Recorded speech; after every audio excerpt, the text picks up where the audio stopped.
I'm awake. Are you? I wonder how many miles I've fallen. It seems I'll get to the center of the earth. Curious, isn't it? And really, nothing's quite impossible. Let's go now to our new episode of the Unfiltered Rise with me, Heidi Love. Boom!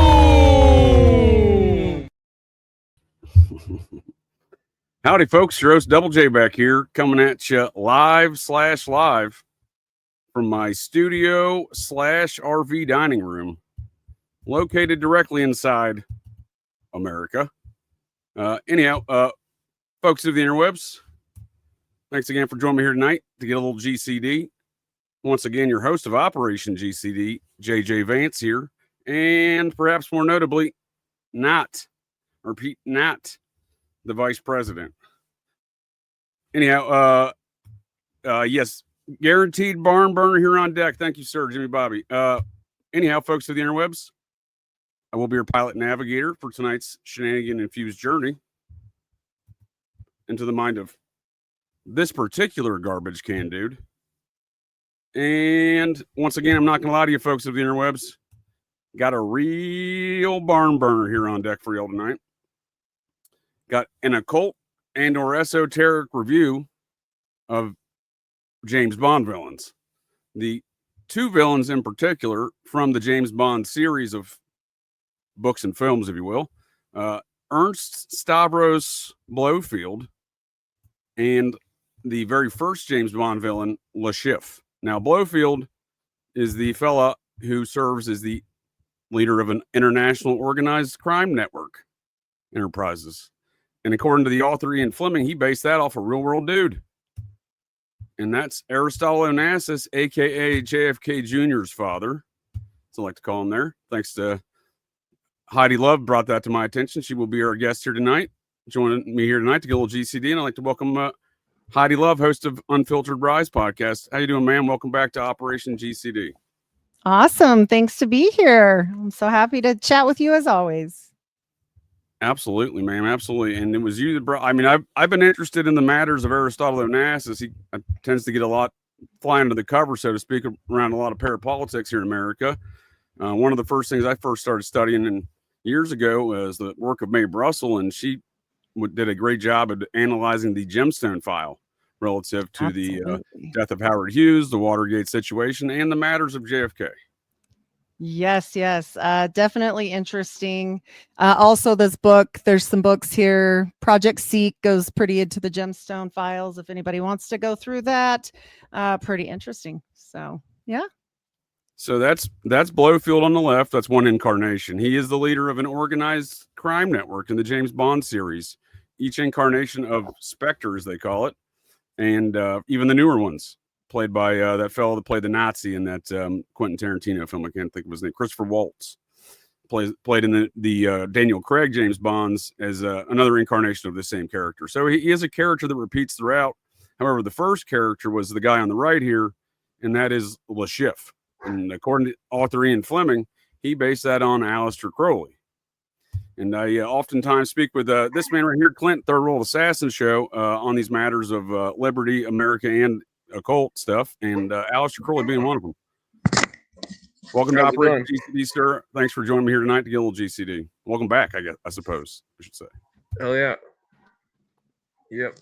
Did you know that the James Bond villain was based off of Aleister Crowley before I had advised you of such? I didn't really know, but I did assume so based off the shaved head and the way. Well, this is the guy on the right here, the tuxedoed fellow. That's actually the first version we get of. It's a Muppetized version, sir, but that's the first version we get of the character Le Chiffre in the Casino Royale film. It was a book first, but the first Casino Royale film was an unofficial James Bond. That's a bit of a different story altogether, but this one here is played by Orson Welles, pretty famous Hollywood actor.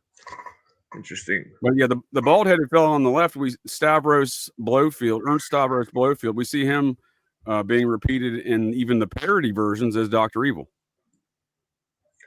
Yeah. He just needs the finger right up there. But isn't it funny how Well, anyhow, I picked these characters. I didn't know, Clint, to be honest with you, sir. I didn't know until I stumbled across these facts one day. I'm like, wait a second. That you mean to tell me the James Bond author based these guys off of real world characters? And then, obviously got me further down that rabbit hole over the years because I grew up in a spook household, if you will, and James Bond films were kind of on the TV all the time. And, so they're a big part of my childhood, Sean Connery being my favorite. But obviously back then I had no idea the character basis for a lot of these folks were real world people, including James Bond himself. So there's various folks that have claimed to be the character basis for Bond, but one of which is most certainly Fleming's brother. But Ian Fleming himself was a man in MI6, which is the Secret Service, international Secret Service, if you will, that likes to violate America's rights. In more recent years, under the Five Eyes program, we actually had a member of MI6 testify behind closed doors in U.S. Congress in recent years against Donald Trump, and no one batted an eye. But most of the time, that would be an act of war. But anyhow, the matters here, though, I think is very interesting. And the reason why I picked these films was because of the fact that, that it's so obvious that the actual storyline being perpetrated through quote unquote fiction is based on real world characters. That is what I mean by the esoteric nature of how real world stories are being told through film quote unquote fiction. And that is essentially what I do here on Wednesday nights. And I do appreciate both of y'all for joining me here. And before we go any further, did you have any plugs there on Unfiltered Rise, ma'am, that you were working on there, Heidi? Sure. I'm always up to, lots of fun things. I am currently doing a Dastardly Disasters and a Ghoulish, Gorish medical series for my Patreon with my friend Deplorable Janet. We are doing a medical series, and it's pretty bad. If you have problems seeing really gorish stuff, you probably won't want to watch that. But if you like stuff like that, come listen to us talk all about it. I'm out, man. Yeah. I can't do. I don't even like my own. I don't like blood in general, but I don't like to watch blood. Are we talking like bloody surgeries, or we're talking surgeries? This is accidents like impalings and dastardly plastic surgery. We did carny stuff and the diseases that are like that. So yeah, it's been fun. What are we talking about? Carney stuff. I'm very squeamish when it comes to all things medical. But I will dive a little bit further here. The carnies are pretty fun. That was we did a 5-part series on all like conjoined twins and all the sideshow stuff that they took away. And these people actually liked it. The circus freaks wanted to work that way. Like they took this away from them. Now, do I think there should be things in place to, protect these people? Of course, but I don't think they should just outlaw it. I think that's wrong. So they've largely been forgotten and disappeared, So what happened to what happened to all the bearded ladies and the conjoined twins? Yeah. Where are they at now? I guess they got laser. They're all leftists. Right? And they got laser and separated. Yeah. They didn't get their jobs replaced by immigrants, did they? if that's the case, we're gonna need to cut off immigration. Yeah, exactly. We can't be importing bearded ladies and conjoined twins. We got enough of those around here. Well, and those conjoined twins, the Asian brothers that are really popular, I think they had 25 kids or something. I mean, that's a whole situation over there. That's a lot of kids. Even for me, that's a lot of kids, and I'm a Mormon, so. For sure. Well, I appreciate the comment there, Troublemaker Jonah. In fact, when we look at the matter of Goldeneye, which was a later film there in the Bond series, that's the name of the home in which Ian Fleming wrote those stories. It was his Goldeneye estate. There may be more to that name. I'm just saying we see even Fleming incorporating many, many details of his life, actual real life details in the quote unquote fictional works of James Bond. Yeah. So that sounds very interesting, ma'am, on the matters of medical stuff. Like I said, I'm quite squeamish, so I'm very limited in my You're out at that one. Maybe the bearded ladies, but not so much the impalings. I don't like bearded ladies in general. I like the idea of bearded ladies, I suppose. Right. No, I get it. It's it's cool. I mean, back in the day, this is how they made their money. And as a healthcare professional, I see a lot of people now that would like to make money a different kind of way if they were able and not being taken advantage of. We'll put it that way. So if I'm hearing you correctly, you're saying there's a open market space for, sideshow, we could start our own sideshows. Yeah, we should do it. I don't know. We're going to be burned at the stake. We got some enterprising thoughts going on here. And so anything else you're working on over there? I'll have your links in the show notes for folks to check out. Of course, Onassis. Yeah. Onassis has been on the table for how many months now that I've known you, but I keep ordering more books, and I think I just need to put a cut like on it and just put out what I have. Oh, well, what's the most recent developments in that department then? Anything off the top of your brain This hole that one, comes to mind? this just barely came today. Crude oil, crude money, Aristotle, Onassis, Saudi Arabia, and the CIA. So I haven't read that Oh. one yet, but the rest I have. And he is What- fascinating. What year? What era are we talking about there? So this is post World War One. So, The yeah, this would redevelopment, be more Saudi. realignment of Yeah, Arabia. yeah. When Saudi they Arabia. imported those Turkish family with some Eastern Jewish heritage and called them Arabs, right? Well, it gets The very Saud? interesting. You know, the Khashoggis were very good friends with the Mormons. I don't know Well, if people know aren't that. they part of the Sauds? Aren't they a member of the House of Saud? For sure. Yes. And the Khashoggis were actually, like, I'm not kidding, right in bed with the prophets of the church. So, Well, that makes sense, man, because both Adnan at least dabbled in Scientology. His wife was a Scientologist full blown and financed an interesting school there in Southern California, which had its own little scandal there. Not a daycare scandal, but it had its own little scandal there in the late 80s.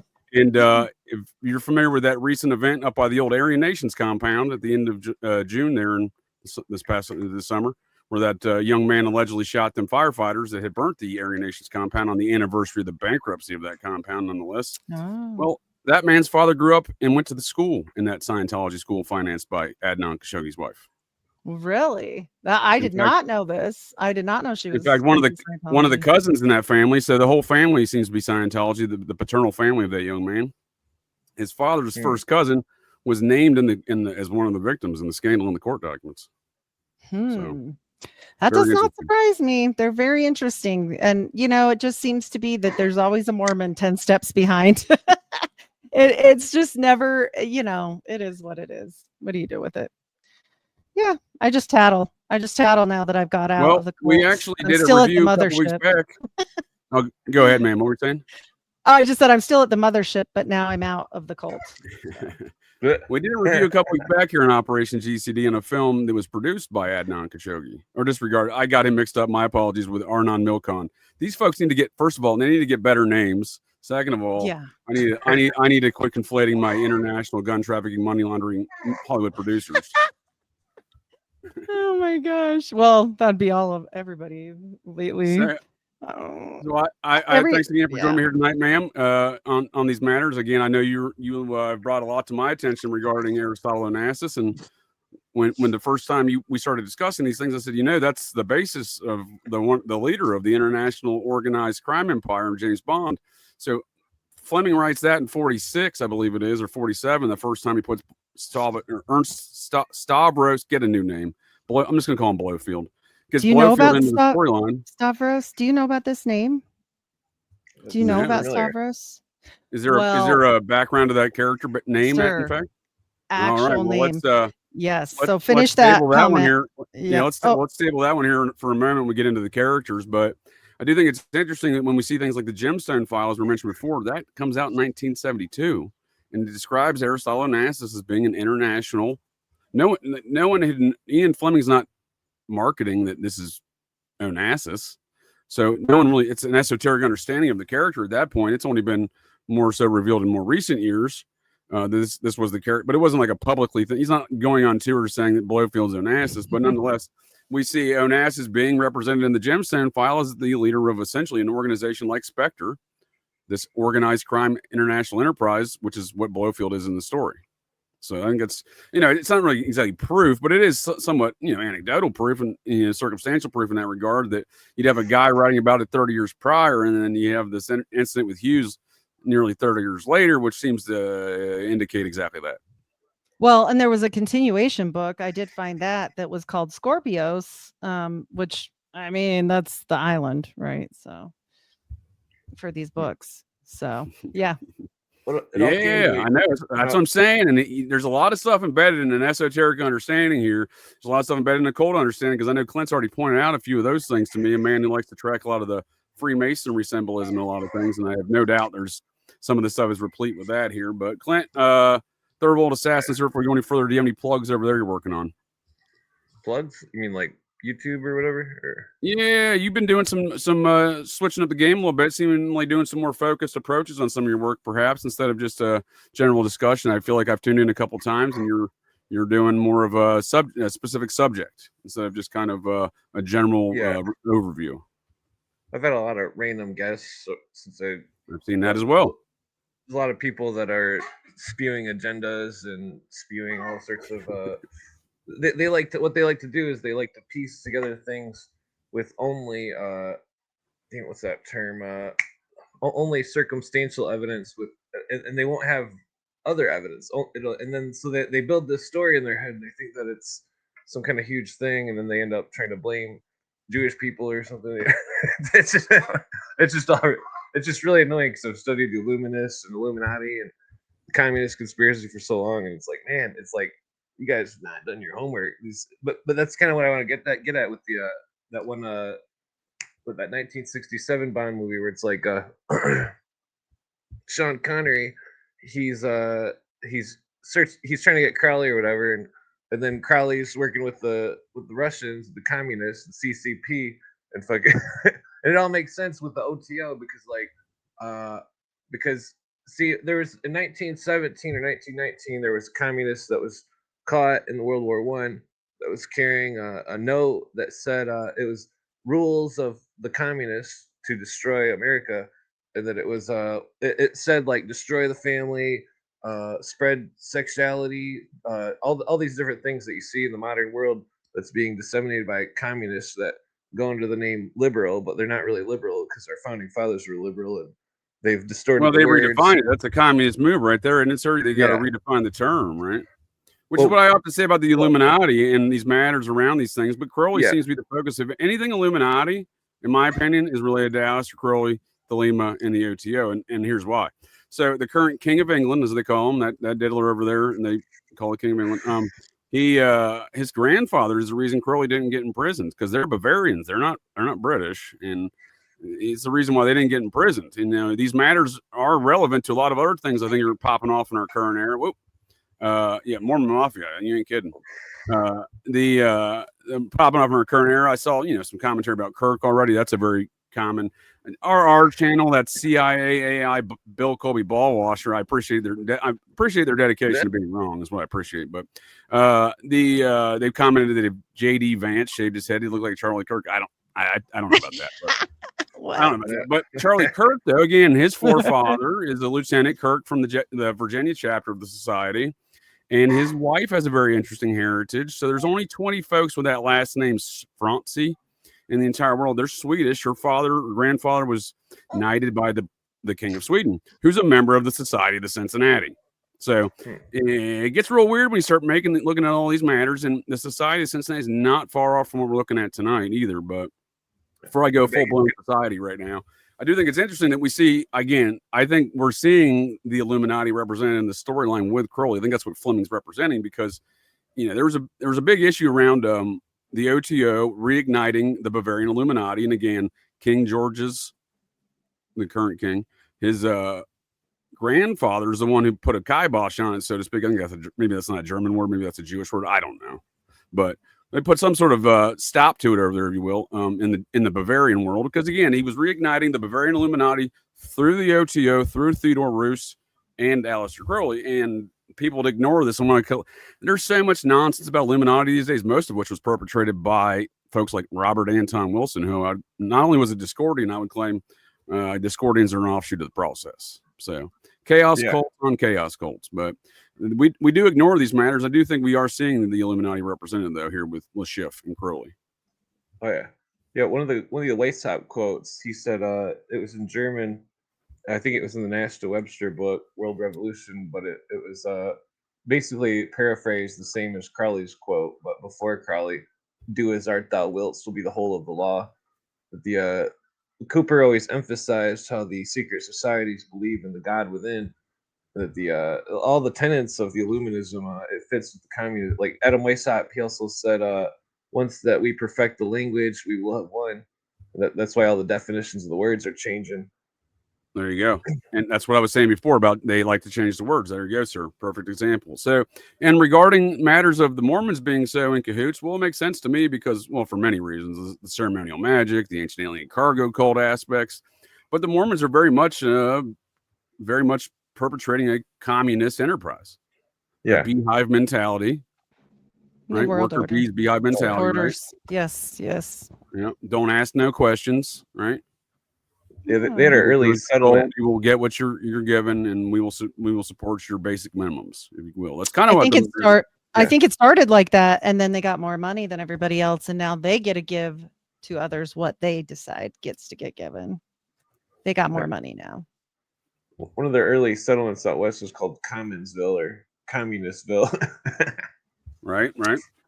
The Order of Enoch, the very first settlement, was 100% communistic, and all the FLDS continue to live that way, giving everything to the order. So, Yeah. Well, what's the Mormon symbol? I actually agree, and yes, sir, Gerald Hall, barn burner inbound indeed. So all that whole utopian movement out of the burnt over district in New York is all communist shit. Oh yeah. That's what I argue is this anti-liberty franchise of the Society of Cincinnati that was enterprising with globalist interests, no different than Mormons are still today, no different than Brigham Young did when he set up the Nation of Deseret. The first order of business was to call the 19th century James Bond, MI6's top spy, for a meeting over there in the new Nation of Deseret. So we see these matters present throughout all the Mormon activities, if you ask me. Oh yeah. yes. The cross and the crown of the Mormons is the same symbol as the rose and the cross of the Rosicrucians.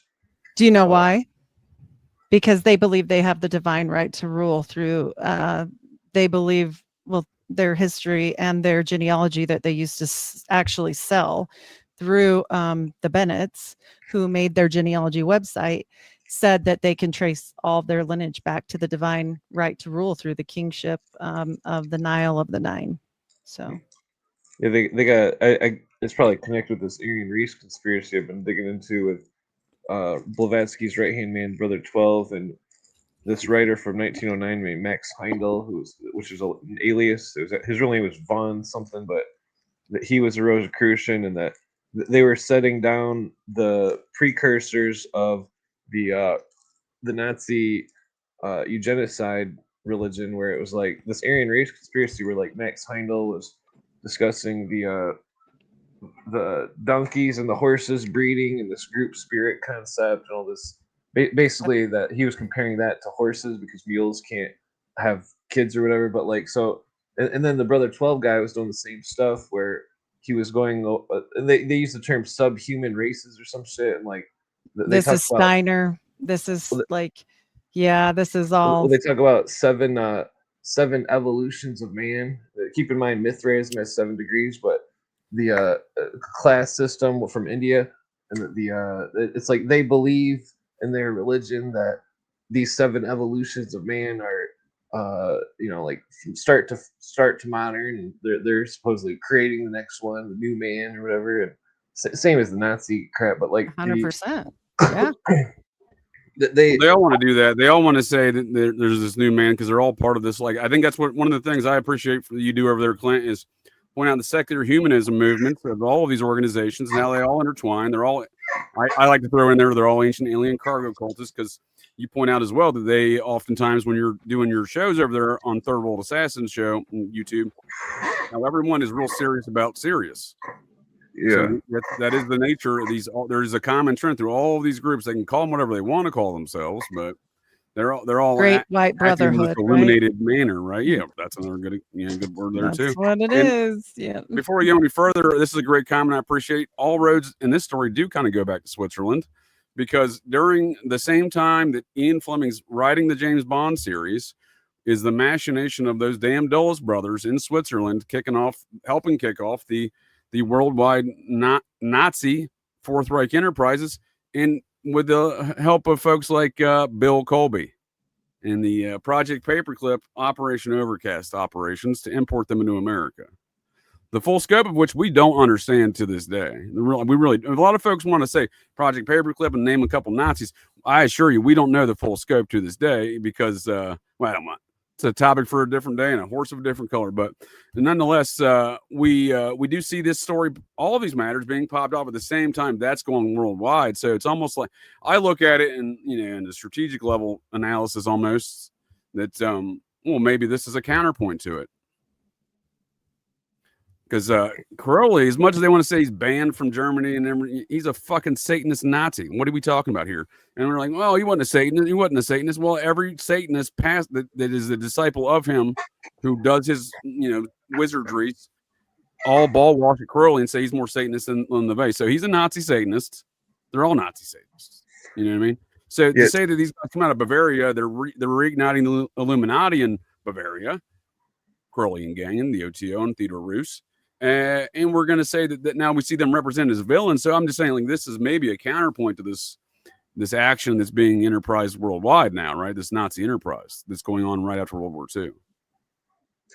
Yeah, it's all connected, even back to the 1700s, where when the Illuminists joined Masonry and the meeting in Swedenborg, and that there's all this stuff with this deep connection with Mesmer and this hypnotism, and that I think that the secret societies and the intelligence groups of the 1700s went to India. They found ways to hypnotize people and use group hypnosis, and then they started secret societies based off from it. Because all of think about the Masonic passwords and stuff, as trigger words for a hypnotic state of mind, and the occultists the occultists, think about this. They claim that they're having out-of-body experiences, but how do we know that those ideas aren't implanted into their mind through hypnosis? It's very this is some of the stuff I've been working on lately, because all these different scenarios, it's like, how do they get these people to be so devoted to their cause? How do they get these people to throw their life? No, dude, you're right. No, hypnosis is a strong undercurrent amongst all of these things, especially our current modern incarnation of these cults. Yeah. So I just I appreciate those plugs. Let me just do a couple quick plugs before we proceed here further. And I thank both of you, Heidi and Clint, for joining me here tonight to get a little GCD on these matters. And folks of the interwebs, I thank you all as well to your time joining us here tonight to get a little GCD. And tomorrow night here on Operation GCD, I got a couple quick programming notes here. Tomorrow I got Operation GCD Thursdays, the anatomy of the satanic panic, unpacking that psychological operation that's lasted damn near as long. It's 45, as long as I've been alive. It's really longer, but the Nazi Satanist propagandists will tell you it started in 1980, although it really started in 75. But they don't want to recognize that first phase. And we go over the phases and the different propagandas, and now we're unpacking some of the crimes, kind of doing it in a chronological scaled fashion. But that'll be tomorrow night, 9:30 p.m. Eastern Standard Times here on Operation GCD, the adventures of Muppet Mikey Aquino, everyone's favorite doughy bastard Special Forces Psychological Operations Officer, Nazi Satanist, and his pal Laser Tag Ted. There's thousands of Americans out there. By the way, I've been shot with a laser beam twice. Stay vigilant, folks. They got Ted twice, and that'll be tomorrow night. And then Friday night, I got another barn burner here on deck, folks. Going full-blown process here on Fridays. Got Dana Dudall coming on as a guest, 9:30 p.m. Eastern Standard Times, and Jacob J. from the Rise of Liberty joining me as a guest co-host. That dude keeps trying to out JJ me, and I'm certainly not going to have any of that, but it'll be a great conversation to have. Actually, Jacob J will be joining. Speaking of him out JJ and me, he'll be joining me tomorrow night on Operation GCD Thursdays. I almost forgot. We're doing 6 degrees of satanic music and Ask a Satanist. He's a former Church of Satan member for 10 years. So going to do a little bit of vector check on some of those ideas and then discuss some of the matters we've already discussed in that series, because he's a man very knowledgeable in serial killers, Satanism, and all this other general hood rat shit. And speaking of hood rat shit, if you need to cover up hood rat shit, call on this Muppet. This will be Operation GCD Sundays on Saturdays. I had to cancel last week. This is Judy Clark. She's a expert cover-upper for federal crimes, from the Unabomber to the Boston bomber. We'll be unpacking some of those cases, how she fits into that, and looking at the bullshit in those cases. Because one thing that happens when Judy Clark comes to town is you're never going to know what happened in that case. There will be no facts adjudicated. There will be no matters of justice. She's going to ensure that there is simply nothing adjudicated whatsoever. No facts, no nothing. Just, in fact, you can't fire her when she gets in there. Ted Kaczynski tried to do that, and the judge said, nope, can't do that one. So that'll be Saturdays. Then on Sundays, 9:30 p.m. Eastern Standard Times, got 6 degrees of the Ohio serial killer of dogs. serial killer of dogs. That was what a judge called him in March when he was sentenced to 15 years. It's going to hell. Oh, well, I hope Sorry. so, man. Well, if you say that, he might actually like that, because that tale's going to get very processing very quickly. His father was the processing animal trainer to the stars, if you will, and in Hollywood. And that man right there was the #1 pit bull trainer for the Process Church. So, Dogs are sweet. That's evil. and on top of that, he's connected to the Zizian's attorney. So that gets real weird real fast. You know, the Transpocalypse, Silicon Valley-based AI-focused rationalist vegan Transpocalypse death cult, the attorney that helped the leader fake his own death before they went on their domestic terror campaign of murking folks, including a federal law enforcement officer. Well, it turns out that that attorney, connected to that fellow too. Strange. So that'll be Sunday. So anyhow, tonight's topic of conversation though is the James Bond villains. So were either of you familiar with some of the factual basis of these characters before I had brought these matters to y'all's attention, or was this a surprise to you? There's, these guys are based on real folks. Well, I was kind of confused when I started looking up the one, and you mentioned his name was Starveros. I was like, am I getting that wrong? Is that not his character's name? No, it is. Okay. It totally is, and that's why I was confused, because I thought maybe, just maybe, this is who they're actually talking about, is Onassis's arch enemy, Starvos Nikaros. So that is real. So I think it's a mash. I'm glad you brought that up, ma'am. I think it's a machination of that guy, and I got a third character to throw in the mix too. But yeah, wild. Khrushchev. No. So this was this was Onassis. How do you do a plural version of that? This was this was his opposition. Is what you're saying? Yeah, Starvos Nikaros. So he was the other shipping tycoon of the time, and what he did to, I guess, one up Onassis, or maybe Onassis one upped him. Anyways, they split the sisters, man, and they married the sisters. And these, the names are Eugenia and Athena. And so they get married to these sisters of the biggest shipping tycoon granddaddy. Okay. And they split the daughters. And then, well, Eugenia dies in 1970 of an OD. Then Onassis and Athena get divorced. Starvos marries the other sister. So he's sister number 2. No shit. And then she dies of an overdose in 1974 in the bathtub. So, that seems convenient. Yeah. Bathtub death. Never good. Yeah. Yeah. So I think that this is a good point. So this guy was major figure, rival to Onassis, right? So I do think that there's probably some element of this, because I'm assuming this guy's competing against Onassis not only in shipping but in the international organized crime marketplace. Absolutely, 100%. So, Clint, what are your thoughts on Onassis? Do you have a background and understanding of anything he's responsible for, or is this the first time you're hearing a lot about him? I think he might have went. Is he there? I think you. Yeah, down. You got a Clint down. Oh, where'd my camera go? Am I still here? Clint, come back. If you can hear us. Are you out there, Clint? Clint, do we need to send a medic? Can you hear me? Hear you, though. I can hear you. Sure. Just can't see I just can't see you. Where'd my camera go? Yeah, you've gone dark, dude. You've gone dark. Uh-oh. We scared him. There's okay. I think I finally got stoned. Well, that's a good goal. Then you achieved it. A lot of these characters, they seem. I've been studying similar stuff where you talk about the OSS and Interpol. Can you hold on, sir? Can you just check your mic? It's coming a little bit weak there. Bill Cooper doesn't get into much about Onassis ever, does he? I don't know that I've ever really come across much of Bill Cooper's work in regard to Onassis. It's just all about Mystery Babylon, and yeah, he does only the occult stuff. That's what I'm saying. I think there's like maybe some crossovers here, or some information that's been produced by some good researchers in the past that when we see these things are mashed together and the 40s as the same topic, be it the the international enterprises of gangsters. Onassis, this other fella is Stavros, is arch nemesis, or Crowley. Because again, Crowley, I don't think gets really mentioned. He flies under the radar. Yeah, he flies under the radar on so much of it. I mean, he's so out there on the the other ritual magic and the kid diddlings and stuff. But like what I'm saying is like what I think is ignored. The aspect of him that I think is ignored is that he's an international criminal. Yes.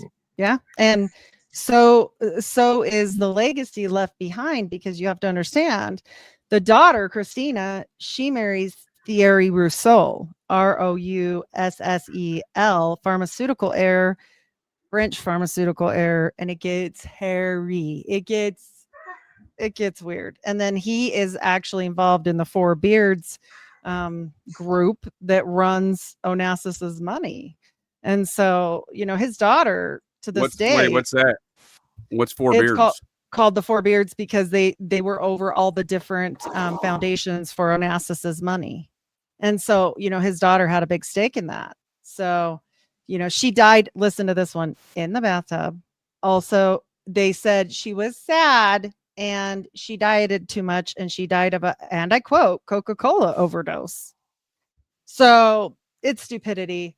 I don't know. Her father's also her mother's father, I would disregard, is also named Stavros. I imagine that's a common Greek name. Yes. But... Yep. Yeah. And he was the number one shipping, the guy. He was. Yeah, you were saying the two daughters he had that he married off in other shipping companies.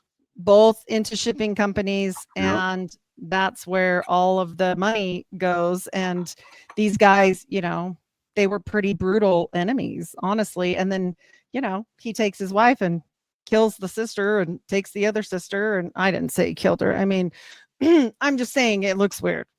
Yeah. Well, there's a lot of weird deaths when you're dealing with international enterprises of organized crime. And I think if we're going to take the concepts and understandings of a character like Onassis or Stavros character there and mix them with an occult character, we get Basil Zarhoff of the same time period. He's an internet, and he's also Greek. So this man was essentially a rival to Crowley. He was considered he was labeled as the world's wickedest man at the same time Crowley's being labeled the same thing. He's an international gun trafficking dude. He's Anton LaVey's hero. So the financier of the family that financed this dude, the Vickers Gun Manufacturing Corporation, is the founding member, the heir is, and the financier of the Church of Satan. And they had a love, both Anton and that dude had a love affair with this guy. Oh, it gets wild. Basil Zarhoff. Start to ask about well, who did what, or who's really the evil people, and you just shake your head and say, "Yep, yes." The answer is yes, because it's everyone.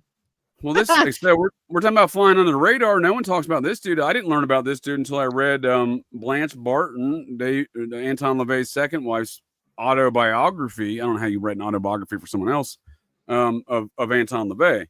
Leave it to a Nazi Satanist to write an autobiography for somebody else. But she describes in her the love affair Anton had for this guy.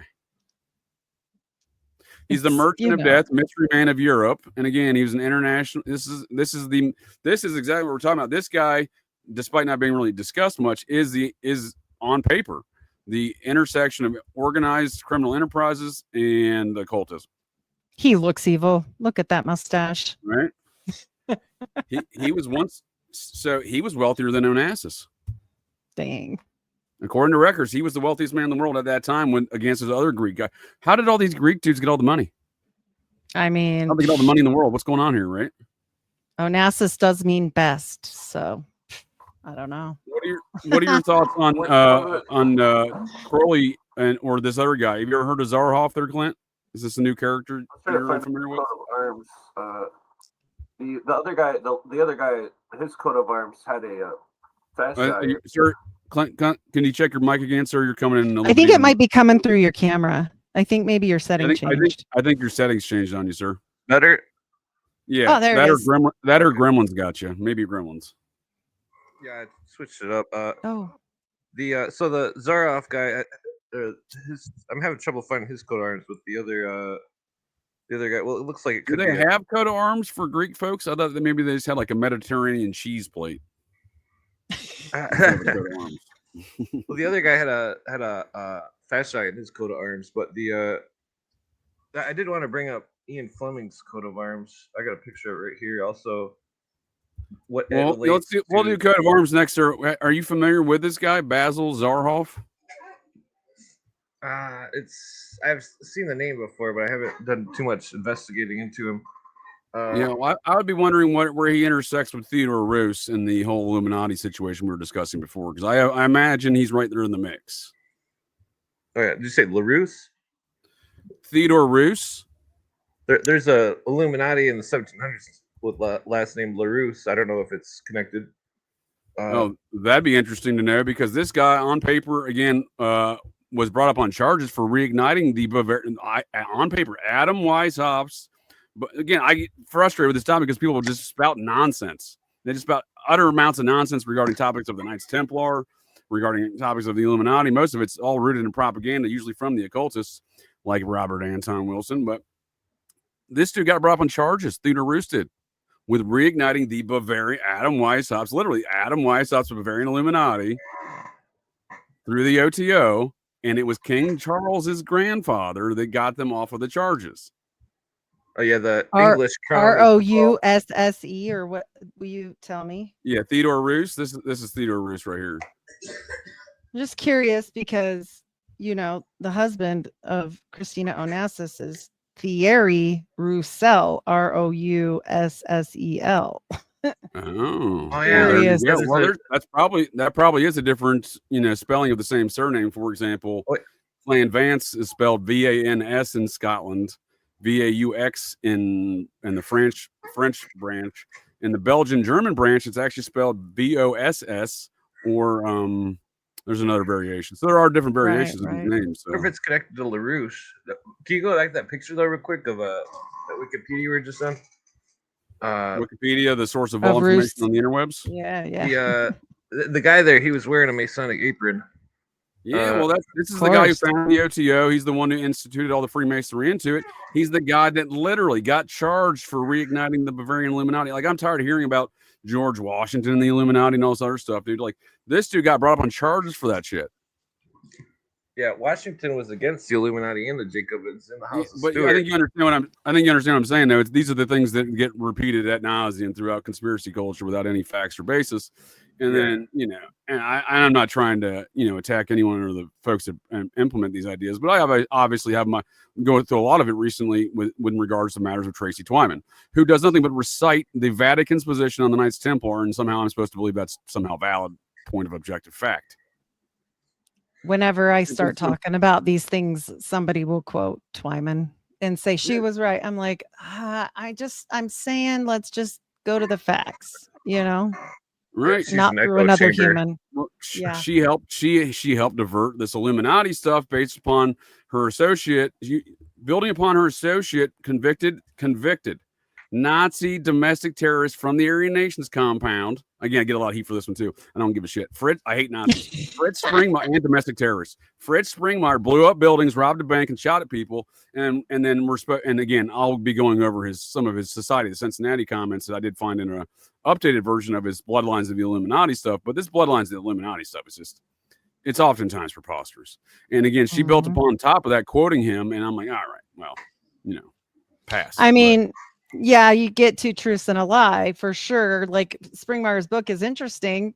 Onassis comes up multiple times, but we have to go through. We have to verify the information. Oh, there's facts. Yeah, no, for sure. There's absolutely facts. But I'm saying, like, the idea that this guy just to go ahead and like quote it. Well, the whole way it's just perpetrated. There's never any objective question. Is this dude even? You don't have sources. So, if you don't have sources, I call it a laser tag Ted level of evidence. And if you're coming at me with a laser tag Ted level of evidence, I'm probably just going to say, I don't sound like it's factual. Where's the proof? Yeah. Go find the proof. Get your backing. Yeah, get your backing. He says she got all this Illuminati stuff with the occultism, the Knights Templar, and she did it all with a Nazi Satanist named Boyd Rice, her mentor. And I just find all of it preposterous. They did a good job at perpetrating these ideas throughout conspiracy culture, but when we're talking about the Illuminati, we have guys that were there, like Ian Fleming and MI6, who wrote about this seemingly international takeover of Nazi Satanists through this organized criminal enterprise, and he embedded those things, it seems like, in the films and stories of James Bond.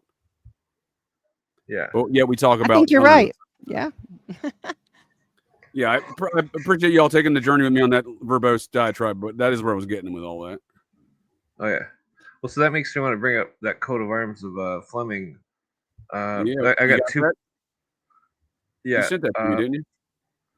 I was just gonna hold up my phone real quick. Well, so this is a more modern one. I'll bring it up so folks can check it out.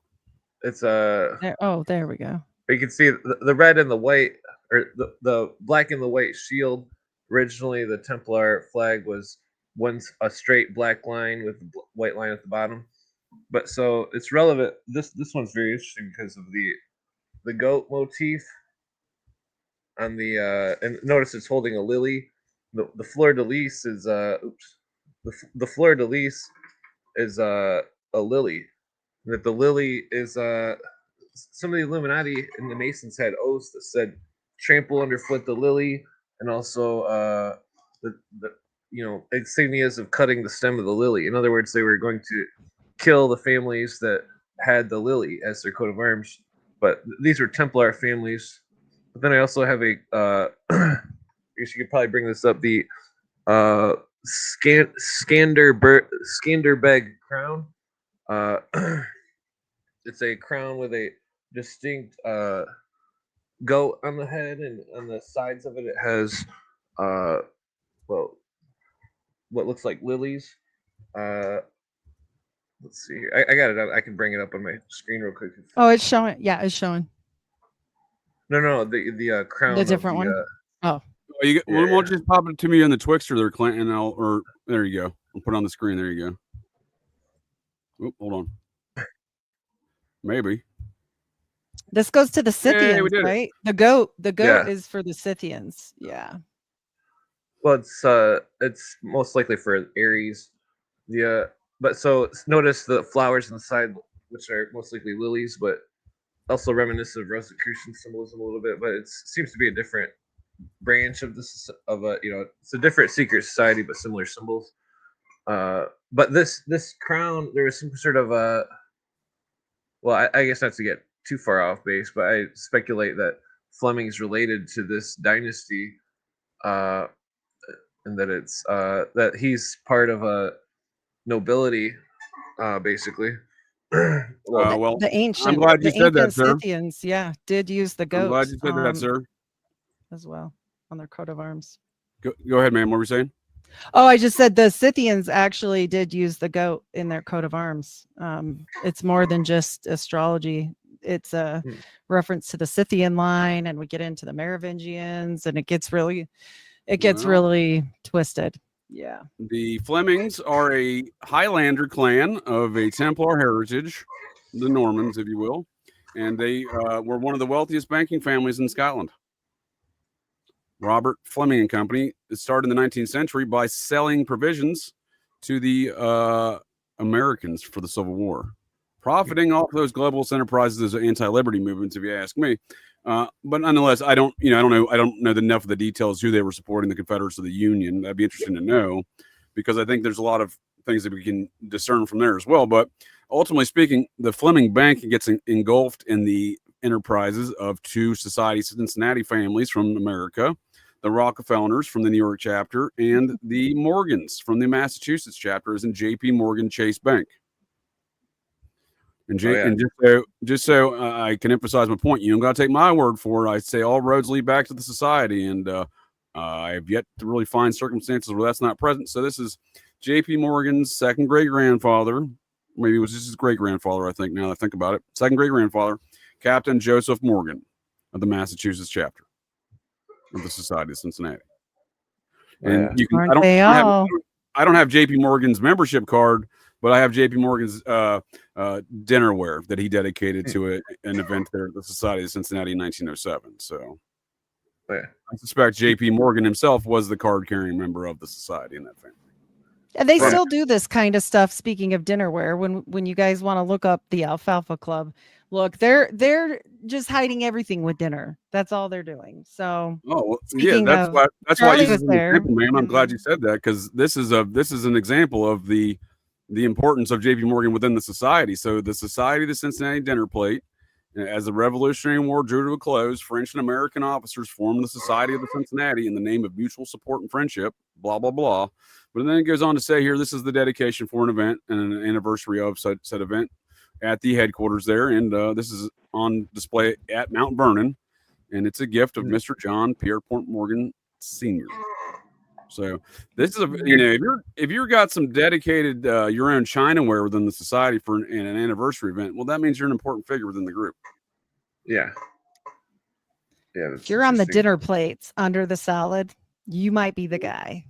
Yeah, you don't want to be the salad fork guy, but the dinner plate guy, yeah, that's a good spot. The dinner plate guy. Yeah. Yeah. So we are dealing with matters, I think, that I often claim are a much older dispute when you're talking about the Fleming family. I'm sure they, again, they fall within somewhere within these matters of again the Templar, feuding aspects. But Robert Fleming and Company, known as Flemings, was an asset manager and merchant bank founded in Dundee, Scotland. That is their Highlander home there. And the 1909, the firm moved its headquarters to London. It was sold to Chase Manhattan Bank for over $7 billion in 2000. So, and if you're thinking that was the only society, the Cincinnati connection to tonight's conversation, and James Bond, these James Bond tales themselves directly related to Ian Fleming, you would be incorrect. Chase Manhattan Bank was connected to the Nazis heavily. They were and to the Mormons. Yeah. Well, look at their logo, sir. It's a fucking swastika. Yeah. Yeah. Also a canted square swastika, which relevant to the cube. The concealed goddess talked about in Fulcanelli's book Mystery of the Cathedral was a black cube, which is interesting because it's connected to raw iron, and the United Nations headquarters in New York or whatever has a giant raw iron cube that's in the meditation room. It's very interesting because basically the UN their theosophy is this is the United Nations facility in New York City. Yeah, the meditation room. And also that was donated by the Rockefeller. That property was donated by the Rockefeller family. Yeah, he's a theosophist. The picture has 72 shapes on it, relevant to the mystery school's numerology. But the raw iron I thought was very interesting because I've been getting into the surrealism, which one of those Bond movies that I watched that you had on the list was it was one of the earlier ones before Sean Connery. It had a lot of stuff that seemed very surrealistic and color coding, very similar to the Casino Royale. It's the first one. It's the first, and it's an unofficial one. They redid it with Daniel Craig, but the first one with David Niven, and again, the LeChiff in that one was played by Orson Welles. It's an all-star cast actually, but that was the one you're talking about, right? The first one. Yeah, it reminded me a lot of the 2013 Utopia series from England. It was color coordinated, just like the Theosophist stuff, the Wizard of Oz and stuff. It seemed very one of the things set it off where it was like this lady was sitting there and she's like, I am the queen of heaven or some shit, and fucking it seemed like it was a theosophical story, basically changing the names and stuff of some sort of ancient legend or something. A lot of the occultists like to write movies like that where they like what was that modern musical where it's supposed to be like Odysseus or some shit. Right. Like kind of like how Oh Brother Where Art Thou was based upon the same concepts, or how what James Joyce's book. What's the name? Lord of Mercy. I know what you're talking about. What's the name of that book? Fuck, I can't remember. There's one where based on the same story. It's Ulysses. It's Ulysses, right? Yeah, Ulysses. Yeah. Okay, yeah. It's based upon the original Odysseus stories. Yeah, right. Okay, it's the same stuff. Yeah, thank you. my brain hole got mixed up on too many Greek names for a minute. Damn Greek names. So when we're looking at this matter of Casino Royale, that's what we're looking at. So the plot line of the story you're describing there is oh, that ain't it. Was sharing this. Hold on, give me 1 second. So this is Le Chiffre. He's the main villain, right? I don't know why I'm blocking that. My whatchamacallit went out on my here, my mouse. But we see the plot line of this is M, the head of the British Secret Service, assigns James Bond 007. Now 00 means he murks some folks to get that status, and we'll get into that in a minute. Because in the storyline, which Ian Fleming writes, the basis of which this is the first story, but the character basis and how he got that is very interesting. And it's more Society of Cincinnati connections, by the way. So to play against and bankrupt Le Chiffre, the paymaster for an international organized crime enterprise. So that is what they're doing. He's trying to target him through a high stakes game of baccarat, but poker, I think, later in a later incarnation, the most recent one. But nonetheless, this is where James Bond starts. You know, he's battling this occult Aleister Crowley, who's the paymaster, and again, Le Chiffre, who's the paymaster for this international criminal organization. And this is Le Chiffre. This again, I'm not saying that Crowley's the only basis, but it's clearly it's been admitted as one of the bases, Fleming stated, and I would argue maybe perhaps Basil Zarhoff is involved in as far as a character basis for some of this stuff. Yeah, the one blue eye is definitely relevant too, because the other character has an injured eye, symbolism of the Aryan conspiracy, the blue eye, the also the all-seeing eye of the Eye of Providence, which luminous, and also the Mormons used as well. Well, before Brigham Young. So yeah, you're saying this one eye. Oh, what was that? What was that, Adi? Brigham had to hide the woo-woo because they kept getting killed, you know. So you're saying that this one eye aspect of the character is possibly not just a weird defect, biological defect. It's some sort of symbolism. Yeah, the symbol of being illuminized. The if all the people with high superstitions are right about the celebrities and their photography, then either they're photographers or Masons or something, or Illuminists, or I mean, that's Odin. It could also be a huge fan or fad. I mean, but it seems like the Illuminists want people to copy the occult stuff so then they can hide it in plain sight. Basically, it's like once the Illuminist conspiracy. See, I speculate on whether Ralph Epperson speculates this too, on whether when they were caught in Bavaria, if the leader of Bavaria wasn't in league with the Illuminati, it was an elaborate plot to make people believe that the Illuminati was gone, because there was other Illuminatis such as Jacob Boehm's Illuminati, which was like a Christian fanatic Illuminism. Which there's movements. But that's another communist move, right? Changing the definition of things. And I would say if you're going to try to battle the communists, you employ their own tactics against them in some regard. But again, we can call Illuminatis, but if we're going to call Illuminati based upon the original incarnation of it, the guy who did these things and his associate, we're looking at him. This is Le Chiffre. This is what we're looking at. Well, we're talking about Nazis and Aryan race. I mean, obviously, it's a nod to Odin for me because of the one eye. And so, when we're talking about symbology, every single time they're going to show us what they're thinking. Like they never hide too far. Yeah. I don't disagree, man. That's a good point. That is a good point. So I do think we're looking at a situation where Ian Fleming is writing these tales. So I'm telling again, as a counterpoint to this Fourth Reich that's being instituted across the world at the very same time. So that being said, the James Bond actually gets his bones, so to speak, by killing somebody. So this was the GoldenEye state. This is where Ian Fleming wrote a lot of these tales down there in Jamaica. Which again, we're seeing him. That's what I'm saying. Like we're seeing him incorporate so many aspects of his life into these tales and the stories. So I have to ask: is there a part in these tales that's not accurate? Like it's not based on real world events? Because it seems like I would say most of it, if not all of it, is. And I think, and that's kind of my point of why I think this is a very, reviewing the James Bond villains, Le Chiffre and Ernst Stavros Blofeld here.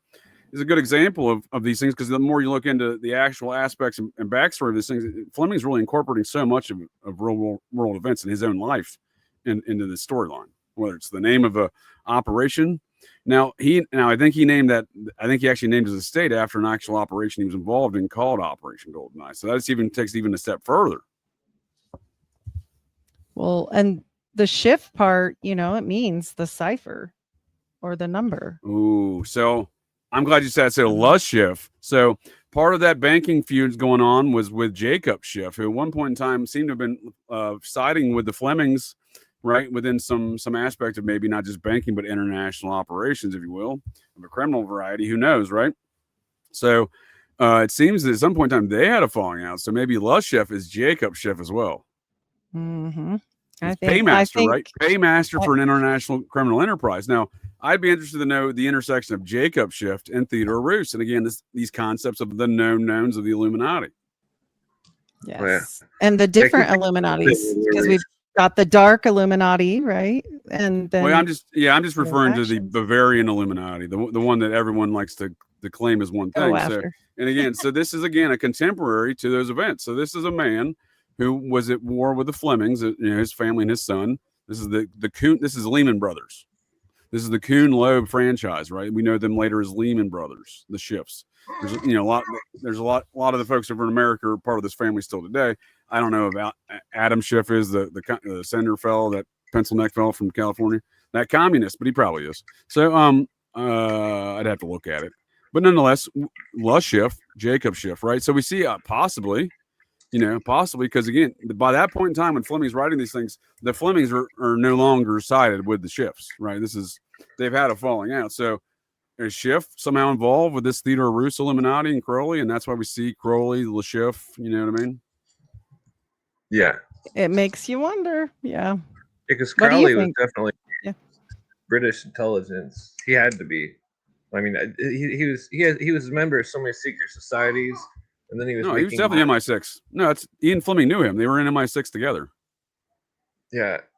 And Ian Fleming's younger brother was a commando. Ian Fleming was more of a, more of your man of, disguises, if you will, and intrigue, because he was a journalist. So he was already traveling the world before the war and stuff like that. So, he's already kind of fit in that role, but his brother's much more of a shoot you type of commando guy. So that's what I'm saying. I think Bond is very much a combination of the two Fleming brothers and maybe some other guys, because he was more of an administrator as well. Ian Fleming was.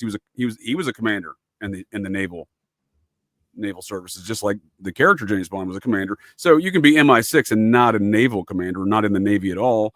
We see that in America with the U.S. Navy officers, the U.S. Air Force officers, and the CIA, right? But you don't have to be U.S. Navy or CIA officer to be in the CIA, right? I forgot to mention on that Stavros Nikiros, he was a naval officer. There you go. World War II, just FYI. So we see that with his yacht was called Atlantis, and he gifted it to the King Fahd of Saudi Arabia because I guess he felt like being nice. well, that's part of that enterprise. The King Saads are the they're the British. They're first of all, they seem to have some Jewish origins from Eastern Turkey. But what am I to say about genealogy and heritage? They're Arabs. Look at them, right? The Kurdish, the Kurds, the Kassarians. No, the Wahhabis, the House of Saud. They were imported by the British as part of this enterprise to take over Arabia back in World War One. Oh yeah. They're all related to those Arabians. I do think Jeffrey Epstein was indeed a lieutenant commander in the Navy SEALs. No different. He would be James Bond, right? He'd be a James Bond character. I think that's no different because that was not a costume party he attended on the Queen's grounds for Prince Andrew's daughter's birthday. Yet he is wearing the Navy whites, which is the formal dress of an officer. He's wearing the Navy SEAL trident. I mean, he looks like and it would provide context for not only the fact that I don't think he's a Jewish man. I think he's a WASP. First and foremost, I think speaking of the Saudi Arabian ID that Jeffrey Epstein walked around with, it was under the name of like David Wright or something like that. It was a WASP name, and he don't look like a Jewish fellow. He's 6'1" and 190 pounds of lean muscle mass. Again, the guy looks like a commando. Yeah. Well, plus it's stolen valor to wear something like that and not Yeah, well, I suspect that's the least of Jeffrey Epstein's concerns, sir. But I do respect your opinion on that. That's funny. Yeah, he's got a whole bunch of trouble. If Yeah, he he's was got a lot of other alive. problems. Yeah, he's got a lot of problems besides that. He probably is. One of which, well, he's got not anymore. People think he's dead. I don't think he's dead at all because I don't think he's. I don't think he's dead. He's not a person like we know him. A person. He's a character. Right. Well, I saved the pictures of when some photographers snapshotted his dead body, which wasn't covered when it went out of the ambulance from the jail to the ambulance. Which I used to have friends that worked at ambulances, and they would always zip people up. You know, they don't just leave your face open. 100%. I'm a nurse, especially in a high-profile case. They're going to zip you up in the actual room before you're ever removed. There's no way. For sure. Once I did measurements, ratio comparisons of the depth, the gap between his ears and his nose and stuff, and the dead body side to side with a direct picture of his side view seemed like it was definitely not him. Did you guys hear about, the Clinton brother disappearing same time frame? No. It was interesting. What was it? I believe it was Hillary Clinton's brother that kind of disappeared. Oh no, no, he looks exactly like him. I think that's who it was. Yeah, no, and again, so we're talking about international organized crime. So this is a story told to me from a retired Chicago PD captain. Again, a captain of Chicago. This dude's, the stories he shared with me, he's been in a fucking war zone. It's Chirac up there. So he only retired a few years ago. His son's still his son's now a lieutenant in one of the precincts. But anyhow, this dude would go on to tell me, what's that, sir? He's in Cook County. You said Chirac. Chicago PD, yes, sir. Cook County's dangerous. Sorry, go on. Well, this is Chicago PD. So I don't think they have a sheriff's department. I think it's just Chicago PD that maintains order there. Cook County is basically the biggest hood in Chicago. Right, but what I'm saying is I don't think they have a sheriff. They do. I believe they just do bailiff duties. Chicago PD is the law, unless you're talking about the state police. But again, I think it's Chicago PD has exclusive jurisdiction because they're, if I'm not mistaken, I don't want to get the legal aspects of it, but it's a home rule state, if I'm not mistaken. So, sorry, I just meant location. Yeah, well, but I'm saying this is a guy who's been one of the people in charge of the law there from in recent years. So he's in the know of a lot of. What I'm getting at is there's no one else in that city who's doing a lot of law enforcement besides the Chicago PD, and then you have a captain in there, and he goes to tell me. What I'm saying is he's informed, and we were discussing matters relative to some stuff around the Clintons, and he says, "Well, you know that her father was the underboss to Al Capone," and I said, "I did not know that." And then I said, well, then who took over from him? And she said, his son. So that's the son we're talking about, Hugh Rodham Jr., I believe was his name. So when it makes sense to me in this context, when he was telling me this, I was like, all right, well, put it in my brain hole. And I was like, that kind of makes sense because Hillary's mentor, her, communist mentor, Rules for Radicals, Saul Alinsky. He did the books. He did the books for the Chicago mob. So if her mentor is doing the books for the Chicago mob, well, that kind of makes sense that maybe her family was involved in that Chicago mob. Oh, yeah. Like this guy's telling me. The Chicago mob of Mormon Mafia is very interesting as well. And as well as Florida, they're all connected. And then on top of that, if you look at the matters of just Bill and Hillary, old Billry there, so he meets her in Hot Springs, Arkansas, which was the Al Capone casino location down there, so it kind of computes in that aspect. But in regards to them, that dude dying at the same time, we're talking about international organized crime. Well, yeah, they're going to use somebody within their own network as a body, I would assume, right? That'd be the easiest solution. You remember that video of one of Billery's old employees when they were governor, and he testified that they were moving like $1 million of cocaine a month, and fucking that there was all sorts of people. Young ladies. Bill's bagman got caught with like $300,000 in cash trying to hand it off to the Chinese in 1997, and ain't no one batted an eye. Just like ain't no one batted an eye when speaking of MI6 and James Bond, when that MI6 guy testified in a classified hearing on U.S. Congress on Capitol Hill in the quote unquote, it was literally made up shit, the trumped up Russiagate shit. It was just made up shit, dude. MI6 behind closed doors, and no one batted an eye. No one's batting an eye still to this day on these topics. Oh yeah. They forgot. Imagine if Donald Trump handed $300,000 cash to his bagman and got caught handing off to a Chinese fellow, dude. Do you imagine how much people would lose their shit? Oh yeah, probably for a day, and then everybody'd forget about it. There was a Well, bust. we didn't even get a in, day with Bill Clinton, in these matters. Oh yeah, there was a They're bust more in concerned Florida. about Monica's dress. We have a slight delay. Sorry, go ahead. Well, Monica's connected to the Middle East, but there was a bust in Florida where it was a huge cocaine bust, and Billary just happened to be standing on the dock. It's like, oh, what a coincidence. Oops. Well, I mean, again, these people are born into it, right? You know what I mean? Just like I think Ian Fleming was born into it. Yeah. I would assume he's more of a different type of, more of a good side, I would assume. Well, I mean, again, I mean, what's good? We look at these things from the outside looking in, thinking someone's doing things for some sort of, some sort of benefit of others. They're doing it for the benefit of themselves, based upon the feuds they're having with their enemies there, and sometimes that may overlap with what people call objectively good. But I'm never convinced that anyone's fighting for quote unquote good. Well, I mean, maybe just to get some of the truth out, possibly, because say if he was to do a newscast about it, he'd probably get murked on the spot. But he puts it into a movie and then makes it all big budget and there you go. So that's what we saw with Eric Blair. So everyone knows him as George Orwell. His name was Eric Blair. From no different than Ian Fleming. Ian Fleming's father was a member of Parliament. I think the same goes for Eric Blair. He was also a journalist, just like Ian Fleming. He also worked in the spy services during the war, just like Ian Fleming. And we see him at the same time Fleming's writing this story, we see him write 1984. And he does so by retreating up into the Scottish Highlands and writing it, I don't think might have been Loch Ness, one of the lakes up there. And, he does this under the guise of a pseudonym. No one knew he was writing it. No one knew he was Eric Blair, was George Orwell. But we see him perpetrating a lot of things in a manner that I think is probably beneficial to humanity, but where he sits, generally speaking, in those activities. I assume the only reason he would know about those things is because he was involved in hood rat shit and maybe had some sort of guilty conscience on the matter. Revelation of the method.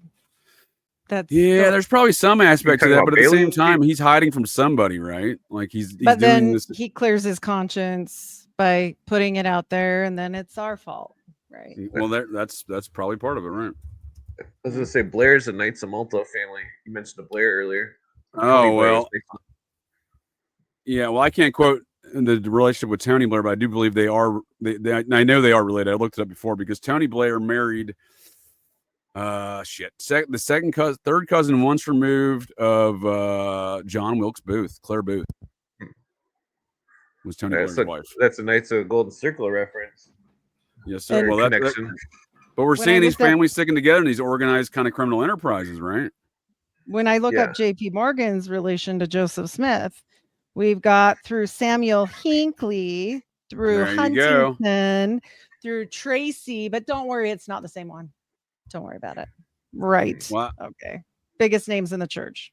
I think a lot of these things matter. I was just discussing a lot of, and take a quick side tangent on that. I was discussing that same relations you're talking about with Hinckley the other night. So the murder victim of Israel Keys allegedly murked these 50-year-old family couple in Vermont, terrorized. Operation Gladio style Phoenix program, satanic serial killers come home. That is Israel Keys, confirmed Nazi satanic serial killer. Confirmed Mormon. Well, that's where I was going. So he grew up fundamentalist Mormon, and he's from the Cowdery Stedman family. Mm-hmm. His foremother is Oliver Cowdery's sister. Do you know who his neighbors were? Well, hold on real quick, ma'am. And if you go back even further about this guy's heritage, he's a Hinckley. He's from Samuel Hinckley. Yes. And he's neighbors with the Kehoes. The Kehoes. I'm not kidding. Yes, ma'am. They were the same church, the Ark Aryan Nation. It was an Ark Christian Identity Church connected to the Aryan Nation's compound. The Kehoes lived at Elohim City. They all knew Timothy McVeigh. And Israel Keys appears to have been an evolution of, this one's for RR channel. There you go, RR. An evolution of Colby's queers. Not commentary on their sexual orientations, perhaps, but the weird and strange aspect these folks have left on our society because they all know each other. Israel Keys grew up with the Kehoe brothers. They terrorized They did a domestic terror campaign in the 90s along with their buddy McVeigh, and then Keyes 10 years later. And again, this Aryan Nations unit of Colby's queers will all like to do that. Keyes, FBI have deemed his file matters of national security. They've labeled him a domestic terrorist. They will not release anything else. Then what they have released indicates he did have special forces training, and he somehow got into it without having a fucking birth certificate. And I can assure you of this, that makes zero sense. Had he not been a Cowdery Stedman of, or not, he's not a Cowdery Stedman. His lineage, though, is the Keyes lineage, goes back to the same area of Vermont. So these people all knew each other 300 years ago, his ancestors and his victims' ancestors. And they're all Mormon related. I did a breakdown on Israel Keyes, and I have the Mormonest of Mormon photos of him in church and everything. Like it's 100. He was a Mormon. He's a Mormon. Straight up. There you go. Yeah. And anytime they go to the stupid school of the prophets, they go batshit crazy. I mean, look at the Daybell case. Look at all this. Anytime, look at this one. Like, how old does it have to be? It all comes from Visions of Glory. Oh yeah. Shit. Yeah. Oh, so it's a consciousness evolution offspring cult. That's what they all seem to do. It's so weird. It's like ketamine trips and everything. I've done like a K-hole episode on these people.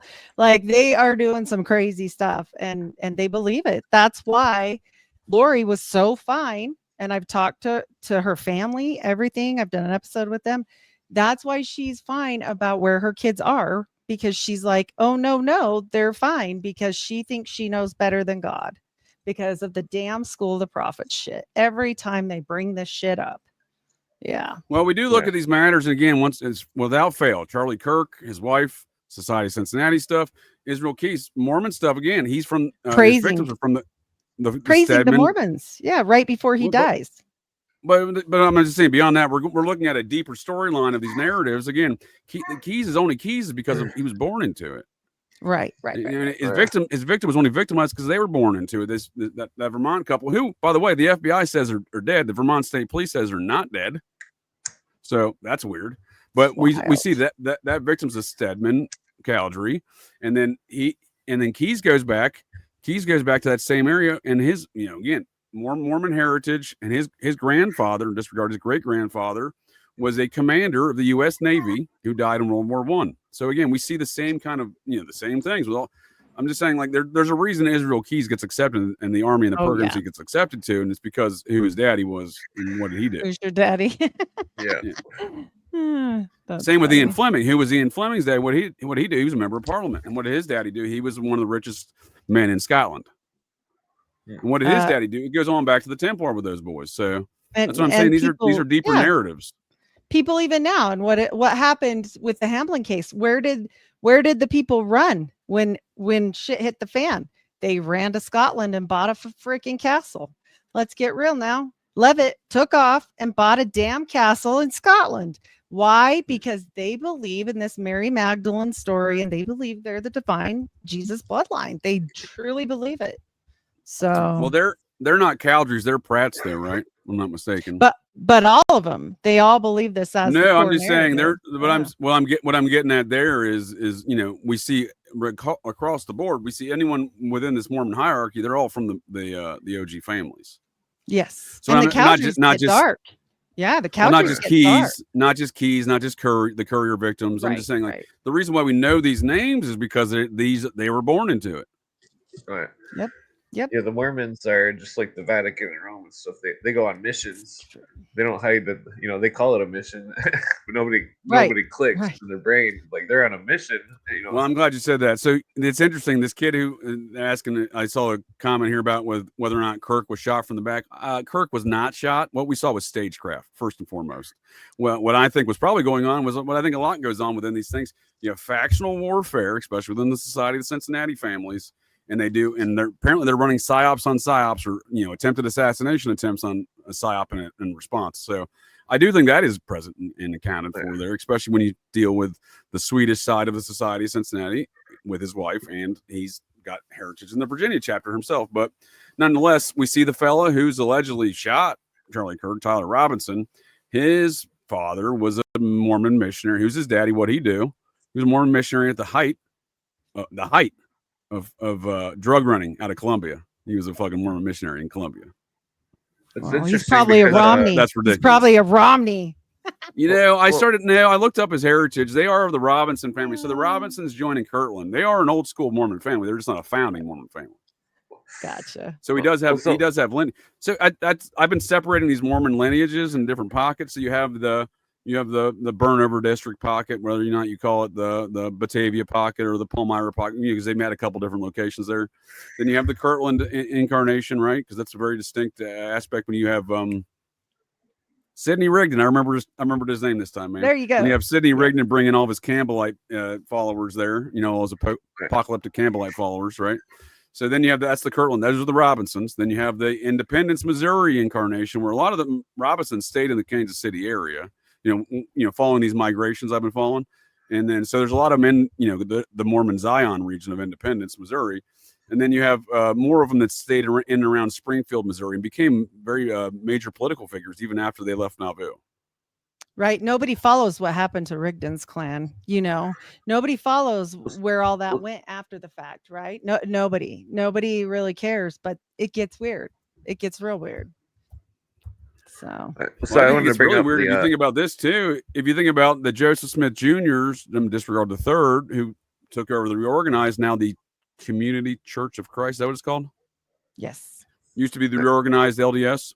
Well, in my opinion, that man who's in charge of that, the paternal descendant of Joseph Smith, the current leader of that organization, is in fact a member of the Society of Cincinnati. So you have, once again, they have that faction that went with him, who are obviously going to be opposed, in my opinion, to all the LDS side.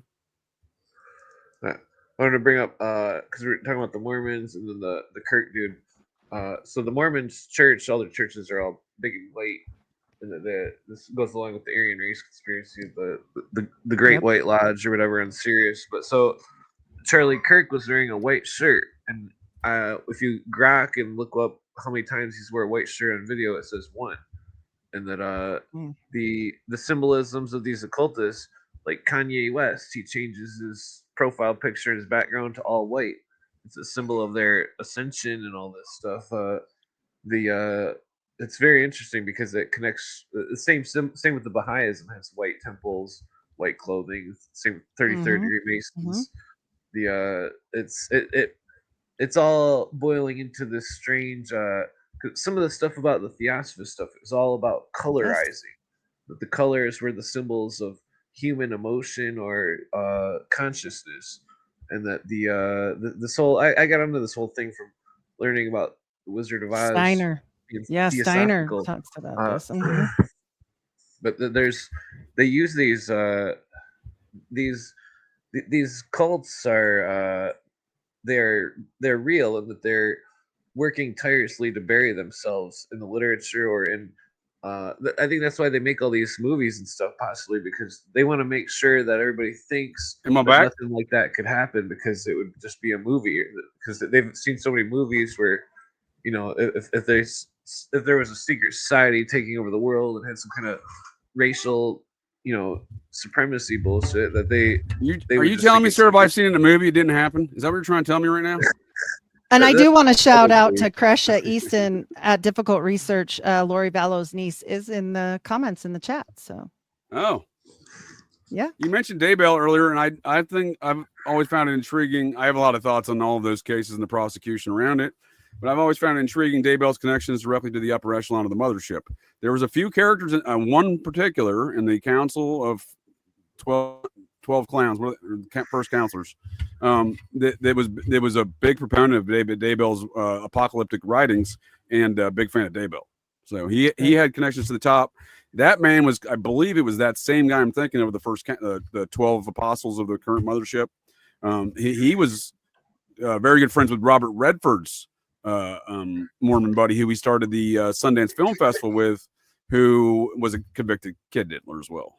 Just saying. Really? So, a lot of strange stuff around that whole Mormon hierarchy there, and these matters of, again, why do we know about these what's going on? What are the true precipitating events that go on in these cases? And the Mormons are deeply ingrained in Idaho 4 stuff, from President Scott Green to the quote unquote surviving roommate Dylan Mortensen, Both of their families have known each other since 1855 when they pioneered across America, one from Denmark, the other one from England, to the nation of Deseret. And I don't think these fuckers think they live in America. I think they think they live in the nation of Deseret. Exactly. They live in the mothership. Yeah. Yeah, and America invaded them in 1892. That's what they think, in my opinion. And that's why we see the Romneys doing a bunch of anti-American commie nonsense, if you ask me. And that's why we see them. They didn't want to join America. They moved to Mexico. Right. Yeah, I seen some Robert Redford. I think I seen a picture of Robert Redford with some Scientology person. I can't remember. Well, these ancient alien cargo cultists, sir, they all stick together. And if you can hold that thought real quick. Did you hear that, Clint? Kids don't like. We're getting in trouble for this. Those are cigarettes. Oh my gosh! That's some sort of sausage. It looks like, or sausage. So, it's not what you think. You two. Yeah. Well, according to the video, it's some sort of sausage. I'm not sure what they are. I'm not eating it. But so, in regards to these ancient alien cargo cults sticking together and the matters of the Illuminati and this character Lashif, this international paymaster for the International Organized Crime Network, found that's run by Blowfield and whatnot. In 1880 in Munich, this is Theodore Roos. This is the founder of the OTO. This is, again, the guy who started and mashed in all the Golden Dawn and, all the stuff that Crowley actually gets credited for, mashing in all this stuff together and occultism stuff. It's actually this guy. So in 1880, Munich, he participated in an attempt to revive Adam Weishaupt's Bavarian Illuminati. And he tried to incorporate it in England with his friend William Westcott, the supreme magus of the Rosicrucians. So we can see them crossing over internationally with the same effort. And Heidi, you'll appreciate it. This one, because then next they incorporate within the Swedish Borgen Rite of Masonry. And then they went over and they mashed it together with Martinism. Martinism, 100%.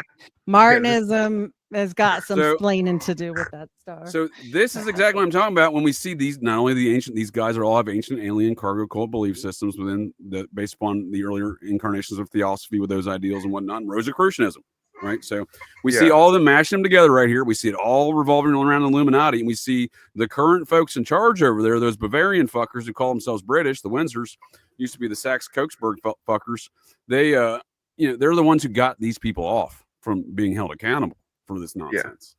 Well, Kresha just said Gordon Bowen worked with Redford at Sundance for a time. Bowen is an alleged LDS Church of Satan punisher. Put it up there. There we go.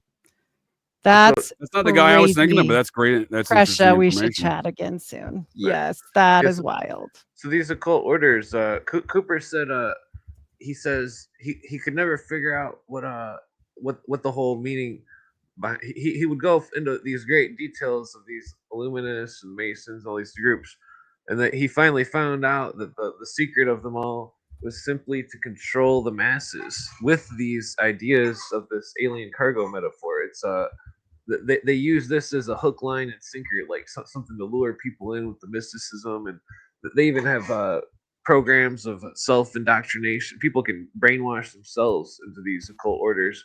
It's really one of the names of the hypnotists, the hypnotizing systems was called Odic, the Odic Force, and it was a reference, to Odin again with the Nazis, but like the well, this is the guy I was talking about, Sterling Van, and I think you're spot on, sir. I think you're spot on. And again, this is the stuff I think is oftentimes overlooked and ignored.